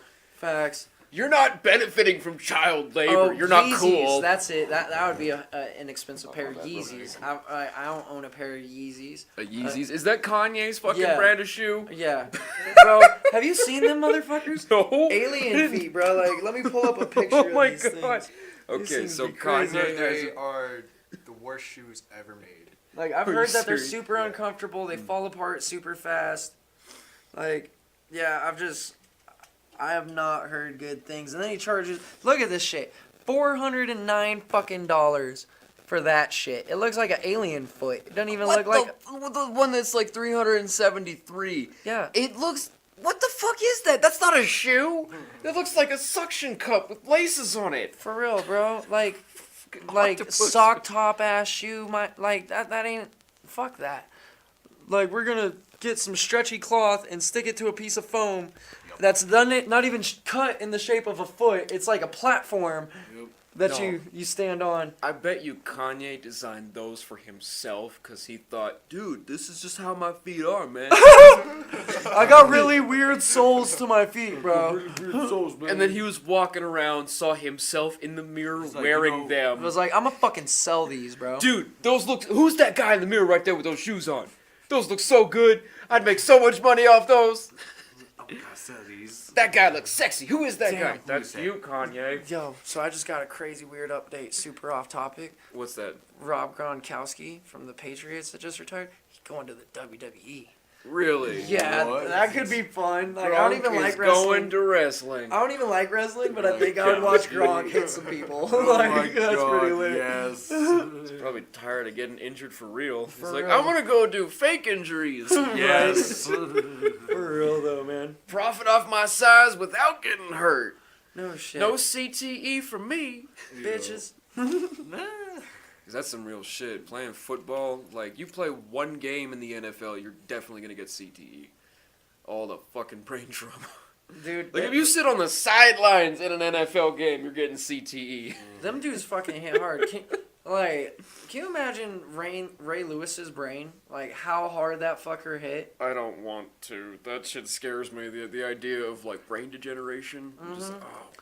Bro, for real. He looks like a raisin on the inside. It's all crumpled and shrunk and deformed. Like, that's what they really look like when they cut the head open. After the guys die, the guys with CTE. Yeah. It looks like a fucking raisin, Well- like this shriveled, broken, beat up thing. Well, and not to bring up like a really kind of somber subject, but like Junior Seau, when he offed himself, it was because of his brain, and like when he did it, he shot himself in the chest because he wanted his brain to still be studied. Oh, that's terrible. Because he knew that something was wrong. Oh, And- so I think I spoke too late. I was meant to say that's terrible that he shot himself. That Yeah. he shot himself in the chest, but his cause was noble. Yeah, no doubt. But yeah, like it was super sad. He was like had just crazy. He was basically becoming schizophrenic from it. You know what I mean? It's like he was obviously a really smart dude. He was like had a 4.0 at USC. He was a really smart dude, and then all this injury happens to his brain, and he goes crazy and decides to kill himself because he can't he can't handle all the damage that's happened to him. But he was cognizant enough to like, well, I'm gonna do it in my chest so they can still study this, and this isn't any further damage. Like they can see what football did to my brain, not what a bullet did to my brain. It's like that's really fucked up, but that's how severe it is. Is like it can drive you to literally go crazy if it's bad enough. That's what CTE is. Like, I don't know what it stands for. I think it's crazy. Concussion trauma something. encephalitis or something like that. It's where like you have too many brain injuries and your brain literally starts to deteriorate while you're still alive. And like it's worse than Alzheimer's. It's worse. It's than basically dementia. like what happens when you syphilis goes super uncured, like how your brain just starts getting holes in it. Yeah, It's basically kind of the same shit as like. Your brain looks like Swiss cheese by the time it's done, and like you literally lose pieces of yourself because that part of your brain is just not there anymore. Yeah, you lose like personality and memories and all sorts of fucked up shit. No, to circle back for a second, I've had this theory for a couple weeks now that like, what if that's what happened to Kanye? I mean, like, I say that half jokingly and half seriously because he did get that serious head injury a few years ago, like back in 2013. I do remember that. Yeah, like, he got like hit He in like the head. fell off a stage or like a stage prop hit him or something. Yeah, that was the stage thing, and then like a couple weeks later, like right off the bat of that one, he got hit in the head by that reporter who was following around with like a heavy camera. Yeah. And he was like trying to block his face, and then he got like a serious head injury from that. Yeah, he had to like go to the hospital for that. I do remember that. And like there was this weird Hobson actually put this in a song where he was I don't remember, I don't remember what the song was, but in one of the songs he was making fun of Kanye and talking about how after he got hit on the head he started acting crazy. And I've heard like 2 or 3 other rappers make the same reference in other verses where like there was this weird correlation. Kanye was a loudmouth beforehand with like the. He wasn't crazy though. Yeah, like with the George Bush don't care about black people. But like that was a true statement. Yeah, and he went from that to like wearing a MAGA hat. It's like Dragon Energy, man, and me and Trump are brothers, and all brothers and shit, man. and we're brothers in Dragon Energy, and I'm a prisoner in the 11th dimension, and time travel is real, but and it's slavery not. was a choice. Like all of it. It's like Kanye, you are like, bro. Get a head scan. Somebody needs to get some fucking medical attention. What kind of drugs do you got? Because I want that shit in my life. And the scary thing is, it's probably none. Like, he's probably the most sober he's ever been because the Kardashians aren't going to let him get fucked up. They're like, we don't want this drunk black man around us. We already had Lamar Odom. He does enough drugs for all of us combined. Fucking ODing in a whorehouse, man. That's what the Kardashians will do to you. He was a Laker, like in that Kobe era. Like he was a winner. Well, and he was a winner. He Now was a winner, and he went to ODing in a whorehouse in Canada. They turned Bruce Jenner into a woman. Facts, though. We gotta keep a close eye on Kanye. If we don't fucking keep He getting there, bro. Have you seen his clothes? He getting there. Yeah, he's getting there. He's gonna come out with a wig and some lipstick, talk about me and Beyonce doing a duet together. Facts, man. Facts. And it's gonna be the best album of all time. Of all time. Fuck you, Taylor Swift.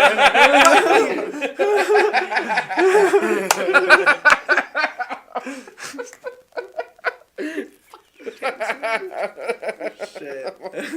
I was so mad. I don't even like Taylor Swift. I was so mad when that happened. I was like, you douche. I thought she deserved it because I don't like her either.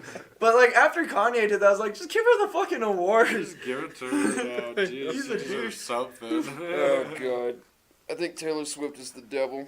Bro, I saw a meme that was fucking hilarious. She was walking around with some dude. Like some new dude. She was holding his hand, and the meme said Taylor Swift was seen out with her next album. I saw that meme. I was like, yes, that's great.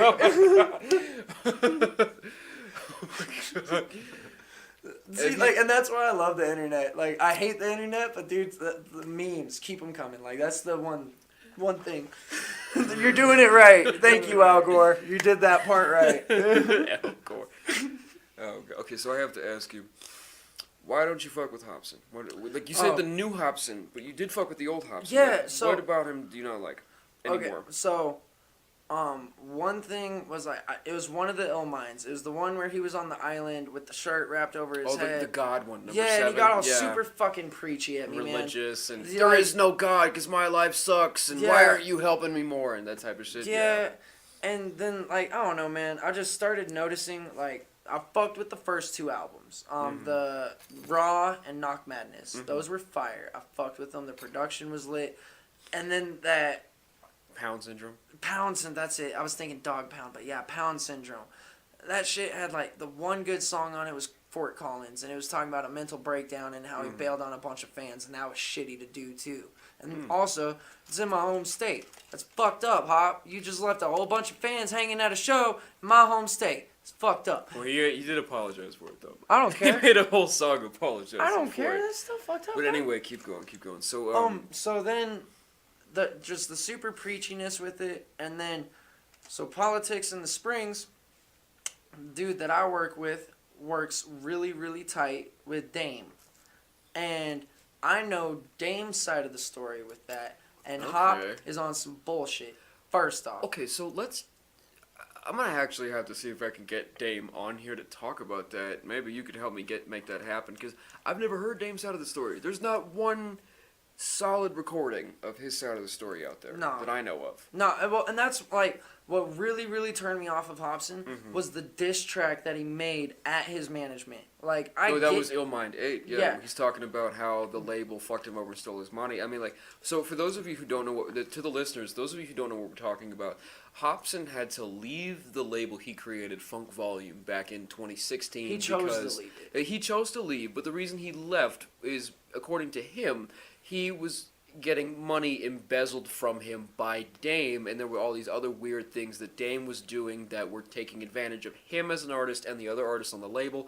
Most of it had to do with money and royalty distribution. That's how Hop put it. If that was the case, then Dame wouldn't be the manager for every other artist still, besides Dizzy Wright, because Dizzy went and just worked with his own crew, but he wouldn't still be the manager for Jaren. He wouldn't still be the manager for Swizz. Wait, so Jaren's still on Funk Volume? No, but Jaren is doing his own thing and still has Dame as his personal manager. Okay. Um, So what is Dame's side of the story? Let's hear So that. basically, they had a contractual agreement that Hobson got such and such percentage from.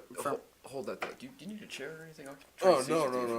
I'm good. Thank you. Keep going. But so Hop and him, like, they had a contract right now where Hop gets, like, he got a certain percentage. Alright, and then what he didn't like was Dizzy Wright had a similar contract, and Dizzy became way more poppin' than Hop was. So Dizzy started pulling in more money, even though Hop was like, well, this is my label and I run the label. It's like, well, the way the contracts were written up is like, this is how the numbers work, and Dizzy's making this money. So Dizzy, like, he's earning the money for the label, so Dizzy makes bigger cut. And that started pissing Hop off a little bit, you know. And I get it being a business owner, but also if you're trying to be a business owner and an artist, you have to be good enough at marketing and putting yourself out there to where you are the top. I.e. Tech 9, he's great at it. Has amazing artists, but Tech is always the top, you know.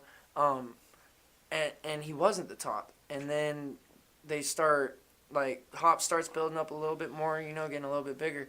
But when you get a little bit bigger, your expenses become a little bit bigger. Like, you start needing more people for tour to come with you to run merch, which then means extra hotel rooms, which then means extra food, which then means all this shit. And you have to pay wages and all this and this and that. And that's where Hop's like, all this random shit started coming out of nowhere. And it's like, because you got bigger and had to expand and pay for more people. And he expected all of this profit even from growing and didn't expect anything to get cut out from growing. It's like you have to put in to get back out. Right. It's like earlier we were talking about promoting. We were talking about how, like, Eminem still pays Exactly. boatloads of money for his promotion. Hop wasn't about paying for the promotion. And he still really isn't if you look at it. Hop doesn't pay to promote shit. He just hopes to go viral off of certain shit. And that's why he goes off of shock factor shit now. And like that Dax, the song he did with Dax that You Should Have Known. Yeah. I didn't like that one. I liked the last two tracks he did before that. Like the one talking about the baby mama? And no, shit in that Australia? was Ill Mind 9. I like that one. That was really heartfelt. I felt bad for him with that, and I hope his son sees that video someday. I don't, just because of how bad he talked about the mom, bro. Like, don't involve your child in that shit. You may have a point with that, because the mom does still have to raise the child. Exactly. And you cannot demonize one parent, or the kid will grow up fucked in the head. That happened to a couple friends of mine. So you actually got a point with that. But anyway, no, I mean the 2 songs he did. There was like the one he did right before Christmas called "Low Key." I really like that song. That's just a That one good is fire. song. I'll give him that track is good. Yes, and then the one he did right after that, where he remixed "Carol of the Bells," "Hell's Carol" or whatever the hell. Yeah, that one was it was odd to me. not as good as "Low Key," but I felt like with that track he went back to his raw days. Where like, oh, I'm talking about being crazy and all this and that. And it was like, okay, I fucks with it. Not as good as Low Key. It was almost like a step down. And then he did the next one he put out was "You Should Have Known," and I was like, it was all shock factor. It was just a video drawing off of the Bird Box movie on Netflix and like copying what they did, and then it was all video quality. The song itself has almost no depth to it whatsoever. Yeah. It's like a 16-bar verse from Hop at the very end, and then 78 bars from Dax being all mumbly. Well, and that's crazy because like when Dax doesn't mumble, he fired. Yeah. He got bars.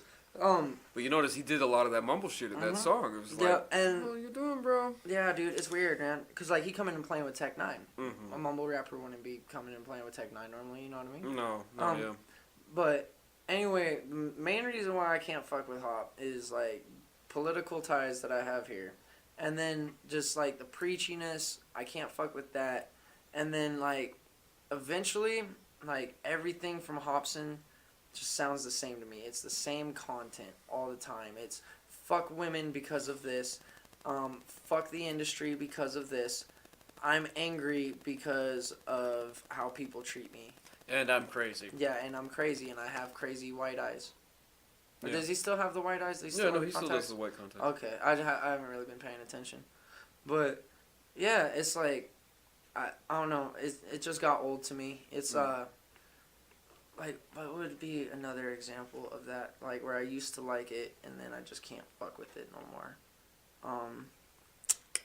ICP. I Yeah, have to say, like, for me as a juggalo, I have to say the reason why I'm not as heavy of a juggalo as I used to be is because they fell off. yep. Like oh, yeah, entirely. I used to listen to ICP. I Like would the never shit say I that- was a juggalo, but yeah, The I shit used they to had in listen the to 90s was really fucking hard. It was not the best rap that's ever been made. I have to say that just because it's They're not the best objectively rappers, true. but they're entertainers. They don't even try to be rappers. Yes. And then the shit they had in the 90s, I mean, I think it had some depth to it. It was preachy, but it had a good message and it was interesting. Well, yeah, if you go and it listen had- to the Jekyll Brothers album, I had or that like one. the Great Malenko, any of the original 6 Jokers cards, like they were very Well, and especially dark towards the and end, graphic and especially towards the end, they started like having really good stories in it. Like there yeah, was that yeah, like one. with the Wraith Shangri-La, that had a lot of great stories in it. There and, was that one on the Jekyll Brothers, and it was talking about like walking through the gates of hell, and then like going to like try to find your way out of hell, and your body like starts. Echo Side. I Yes! love that song. That track, That bro. song is the The shit. story to that Mhm. track. Oh yeah, it's is talking about fucking how lit, man. hell is like a small gated community almost that exists in this other dimension that's a million times worse than hell.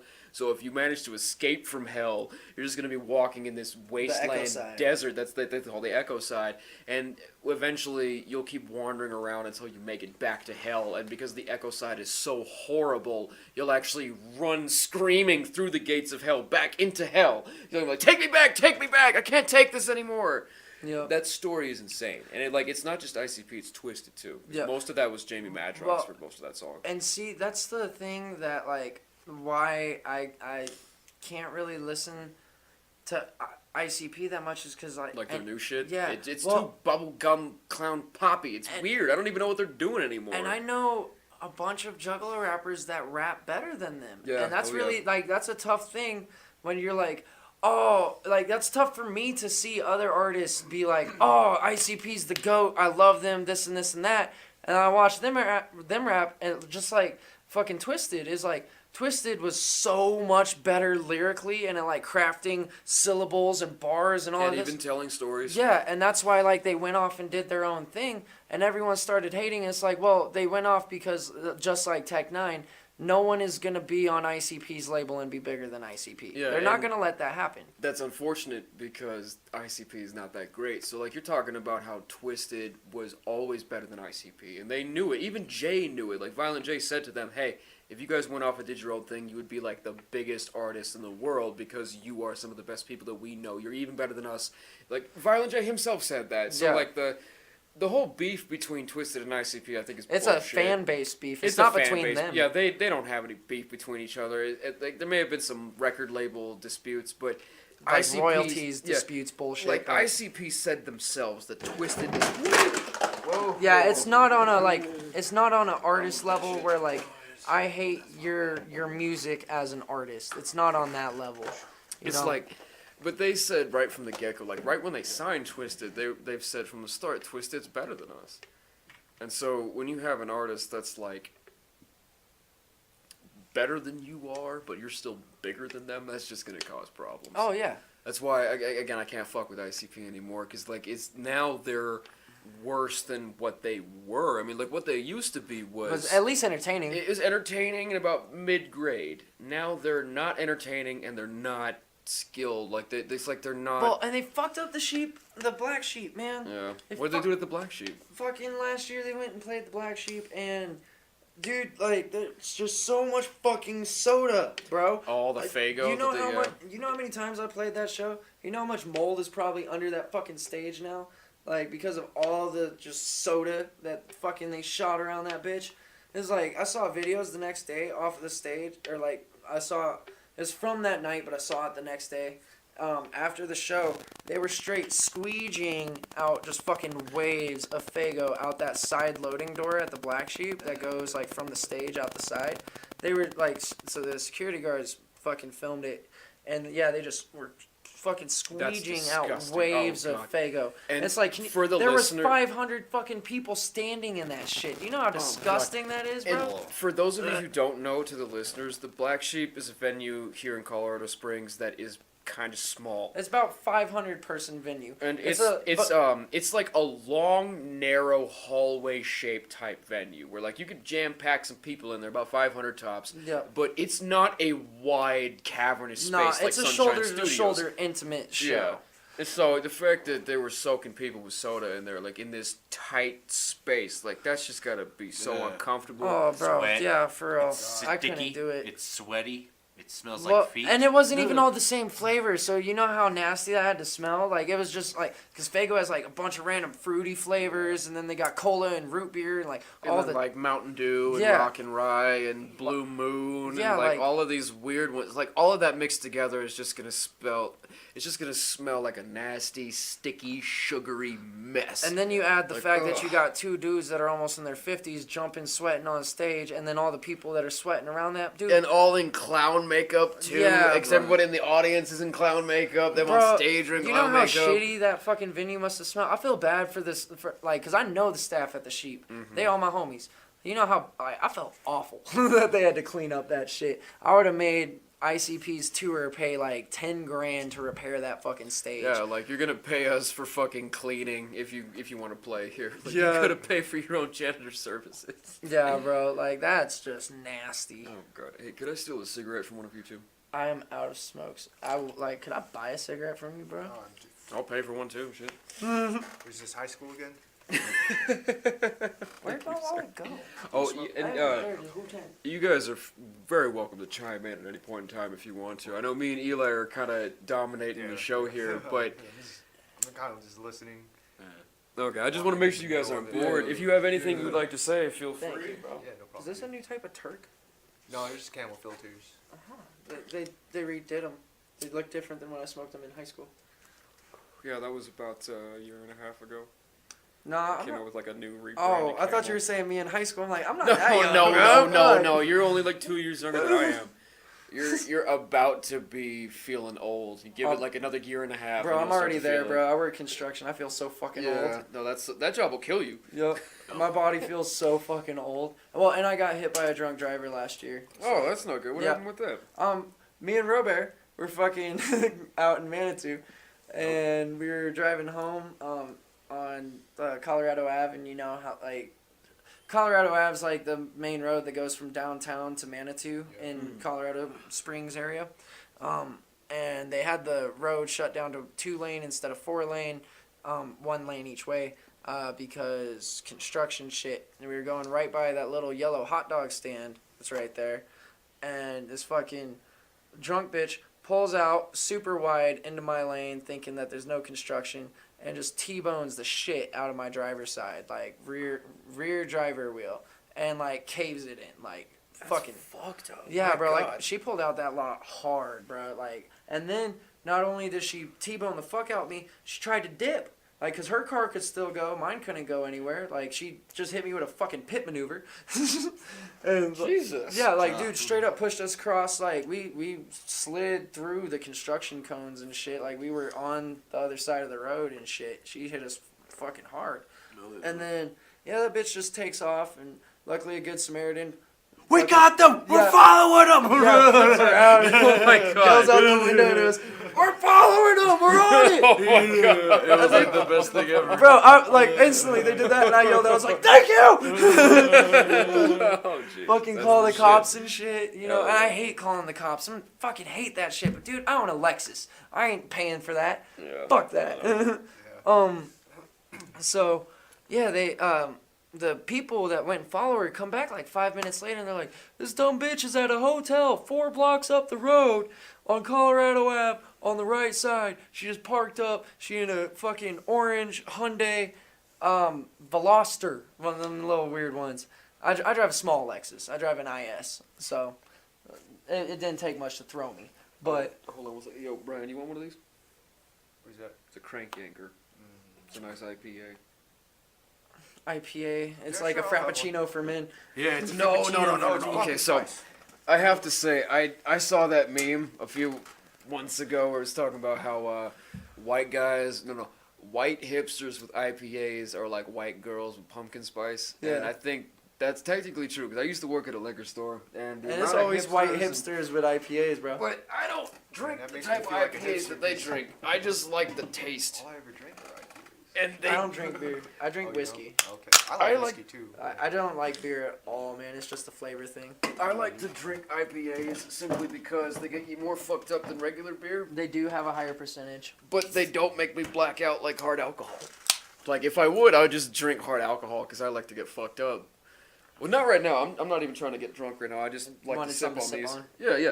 These actually are really great for, like, easy drinking. You have just one when you're, like, reading a paper, reading a book. And it'll get you that nice little buzz. Yeah, just a little bit to make you feel extra I- elated. Like, you I have feel this- extra comfortable. I have this super nice bottle of Jameson. What is it called? It's the Which The one? do- Is it the is it the one that, black like- label one? no, it's the Or breeders, that's- the dog breeders something or something. It's like breeders something or I don't know. It's like a fucking $90 bottle of Jameson. Oh, it's damn. fucking nice. It was a Christmas Sounds present. like it, yeah. Oh, that one. That yeah. one that tastes like butterscotch or Bro, whatever. yeah, man, this Yeah. shit. When I, like, it's a celebration or like a super stressful day. I'll go and I got a little whiskey glass. This is the type of whiskey where like you can't mix it, man. It's sacrilege. Yeah, you have to drink it on the rocks Yeah, straight. exactly. So I need to get whiskey stones. I need to quit being a broke boy and I need to go get whiskey stones. But Or yeah, just do it like the old school pros do. Like, just buy a bag of ice, and every 20 minutes on the dot, you add a single cube back into the glass. see, that's smart. That's smart. 20 minutes on the dot. Mine.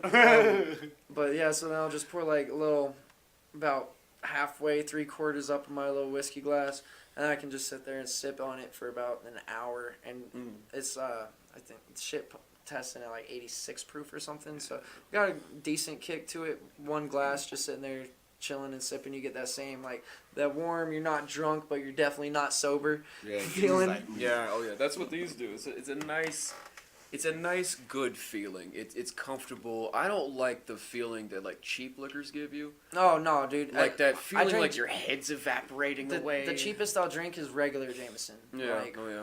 I had some Seagrams last night. That's how it felt. bro. Like your head was evaporating. When I was 16, I It's drank. uncomfortable, isn't it? When I was 16, I drank Kentucky Deluxe. Fucking 45 minutes later, I was in this Oh, big God. Irish dude's backyard just puking my guts Yeah, out. see, that's what cheap liquor does to you. Like, you know it's bad if it makes you sick off a regular amount. Like, Yeah. if you drink enough to make yourself sick, that's just the natural order of things. But, like, say you take 2 shots of some cheap shit, all of a sudden you feel like crap. That's how you know it's bad. Like, Bro. human beings should not be consuming this. This Thanksgiving, I like got so drunk I didn't mean to, but like, and it was all wine. Like, oh, yeah. I just got wine drunk, and it was white wine, and like I started drinking at like 2, and then I stopped drinking at like 11, but in that time, I realized that like I Dude, downed silver the better glasses. portion.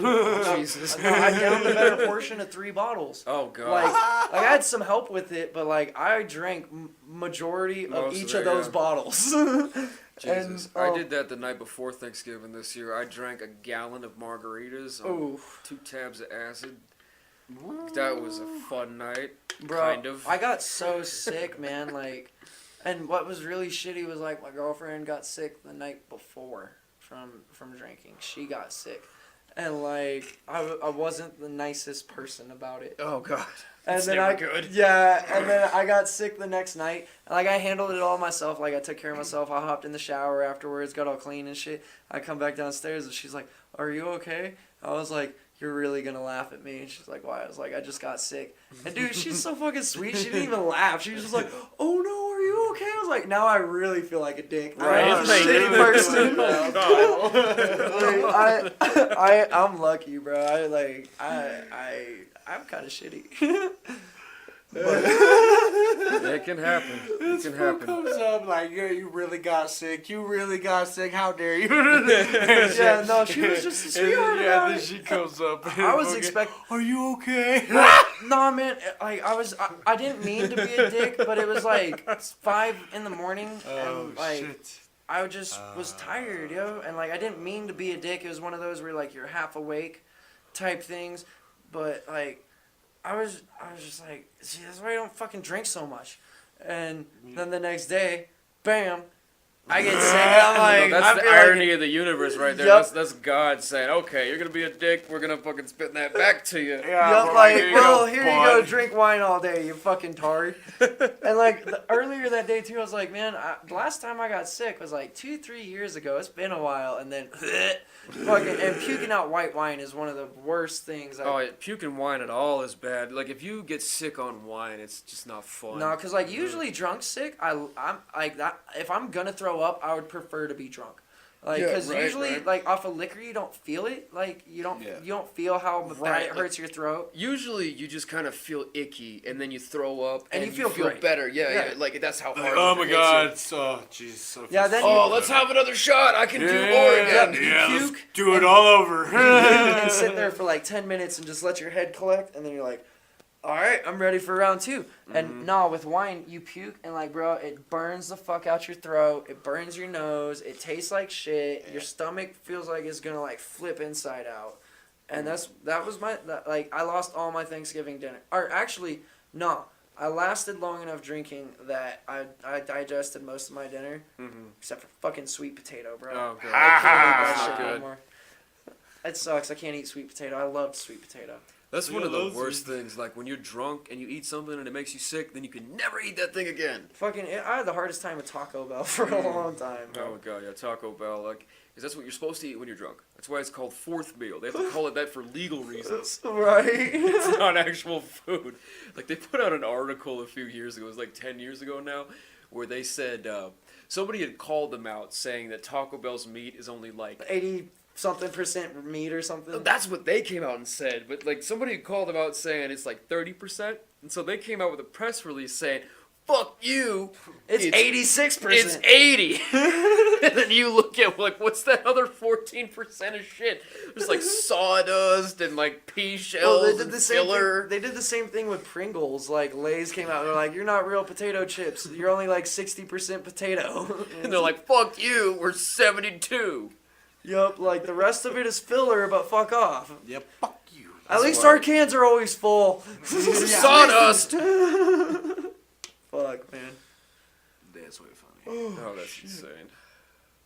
This has been a good day. This has been fun. Yeah, this has been a fun fucking podcast episode. I'm glad you guys came through. Fuck yeah. Thanks, man. this Thanks is for really having cool. us. Yeah, for sure. We definitely. I think we just passed the 2-hour mark. You guys want to wrap this up? Yeah, man. I'm with it. All right, so let's do some plugs here real fast. Do some shameless promotion. So you just had a new album drop back last Monday. Yeah. Technically an EP, but it's a project. Yes, Hungover and Heartbroken. It's available on all major platforms like Apple, Spotify, all that cool shit. Amazon. The only thing, fucking not Pandora. God damn it, Pandora. Quit being so mean about how you curate shit. Because I'm on everything else. I got one song on you, and the one song I get from you guys makes like fucking $30 a month on one song. So come on, put the rest of my shit out there.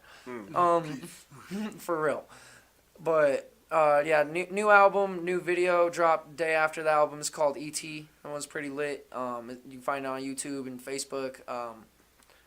They need to come out with a more official platform for videos. That's my challenge definitely. to you, music industry. Come out with a more official platform for music videos than Or- just YouTube. Or better yet, they just need to regulate YouTube better. I like YouTube. They need to fix YouTube. Definitely, they need to fix it. Yeah, because they got the Just algorithms all fucked. Y'all need to demonetizing quit with shit. this putting the live stream of just like fucking lo-fi and trap shit to where it's higher up on the algorithms. Because I know y'all be doing that, and that's fucked up. You be killing people. Oh yeah. The motherfuckers eat off of this. I'm not one of them, but motherfuckers eat off of this. Yeah. No, So, but and then, yeah. all the links to all your pages like SoundCloud, Spotify. No, I mean so Spotify, Apple Music, all the other streaming services that you're on, your Facebook, your SoundCloud, your YouTube. Do you have a Twitter? I do not have Do you have an Twitter. Instagram? I do have an Instagram. Okay, so all of those links will be in the description of this video down below. And when's your next show? You said you're opening for Chris Webby. Yeah, April 19th at the Black Sheep. And then it Can I looks like get tickets from you? I got like one on me, and I'm trying to get more from the venue, but I don't know how successful I'll be. It's really, really close to selling out. So it's almost sold out now. Okay, yeah. So if you still Yeah. want tickets to the show, you're gonna have to hit up somebody else, one of the other opening acts. Oh no! Like they called back. Oh. They called back tickets from all the Oh, artists. they did. So it's Yeah. it's pretty much sold out Yeah, at this point. there's like under 50 tickets left in general. Like, so I'm trying to see if I can pick up a few more of those. Pegasus, hit me up. I'm just trying to see if I can get a few more of them, because I got a lot of fans that just like money situations and shit, and I push that headline instead of that. But this thing is gonna pop, bro. And then looks like May 25th, Memorial Day weekend, we're doing like a big outdoor festival down at this place called Studio D. Oh hell yeah. I don't really know where that is yet. I'm gonna have to like find it and send you the address and shit. But it's gonna be like a big outdoor midday festival type thing. It's like 4 to 10 is kind of what we're aiming for. Trying to get food trucks and shit. That one should hopefully wind up being decent. Sounds like a good show. Hell Yeah, it sounds like it'll be fun. I'm headlining, and then my drummer that we were talking about, Bino, he's actually the co-headline on it. So I don't know if he's gonna be drumming for me that night. I'll talk to him, but if he is, then you're gonna see Bino rock 2 sets, and it's gonna be fucking gangster. Oh fuck yeah. Hell yeah, man. But yeah, dude, just Facebook, follow me. I'm all out of friend room. I can't have friends, so don't look for my personal shit. Go follow me at Legacy Music CO, like company or Colorado, however you want to think about it. Marketing. I like that. Then one last thing. I'll be doing a show Monday, April 29th. I think that's the date. That hasn't been set in stone yet. We're still trying to book it. But so most I'm pretty sure, yeah, Monday, April 29th, I'll be doing a show with the Black Sheep. Oh, nice. And then, I'm gonna have to roll through. oh fuck yeah, I hope you do. Hell yeah. Way cool. And yeah, so you beautiful people have a wonderful day. Thanks for tuning in.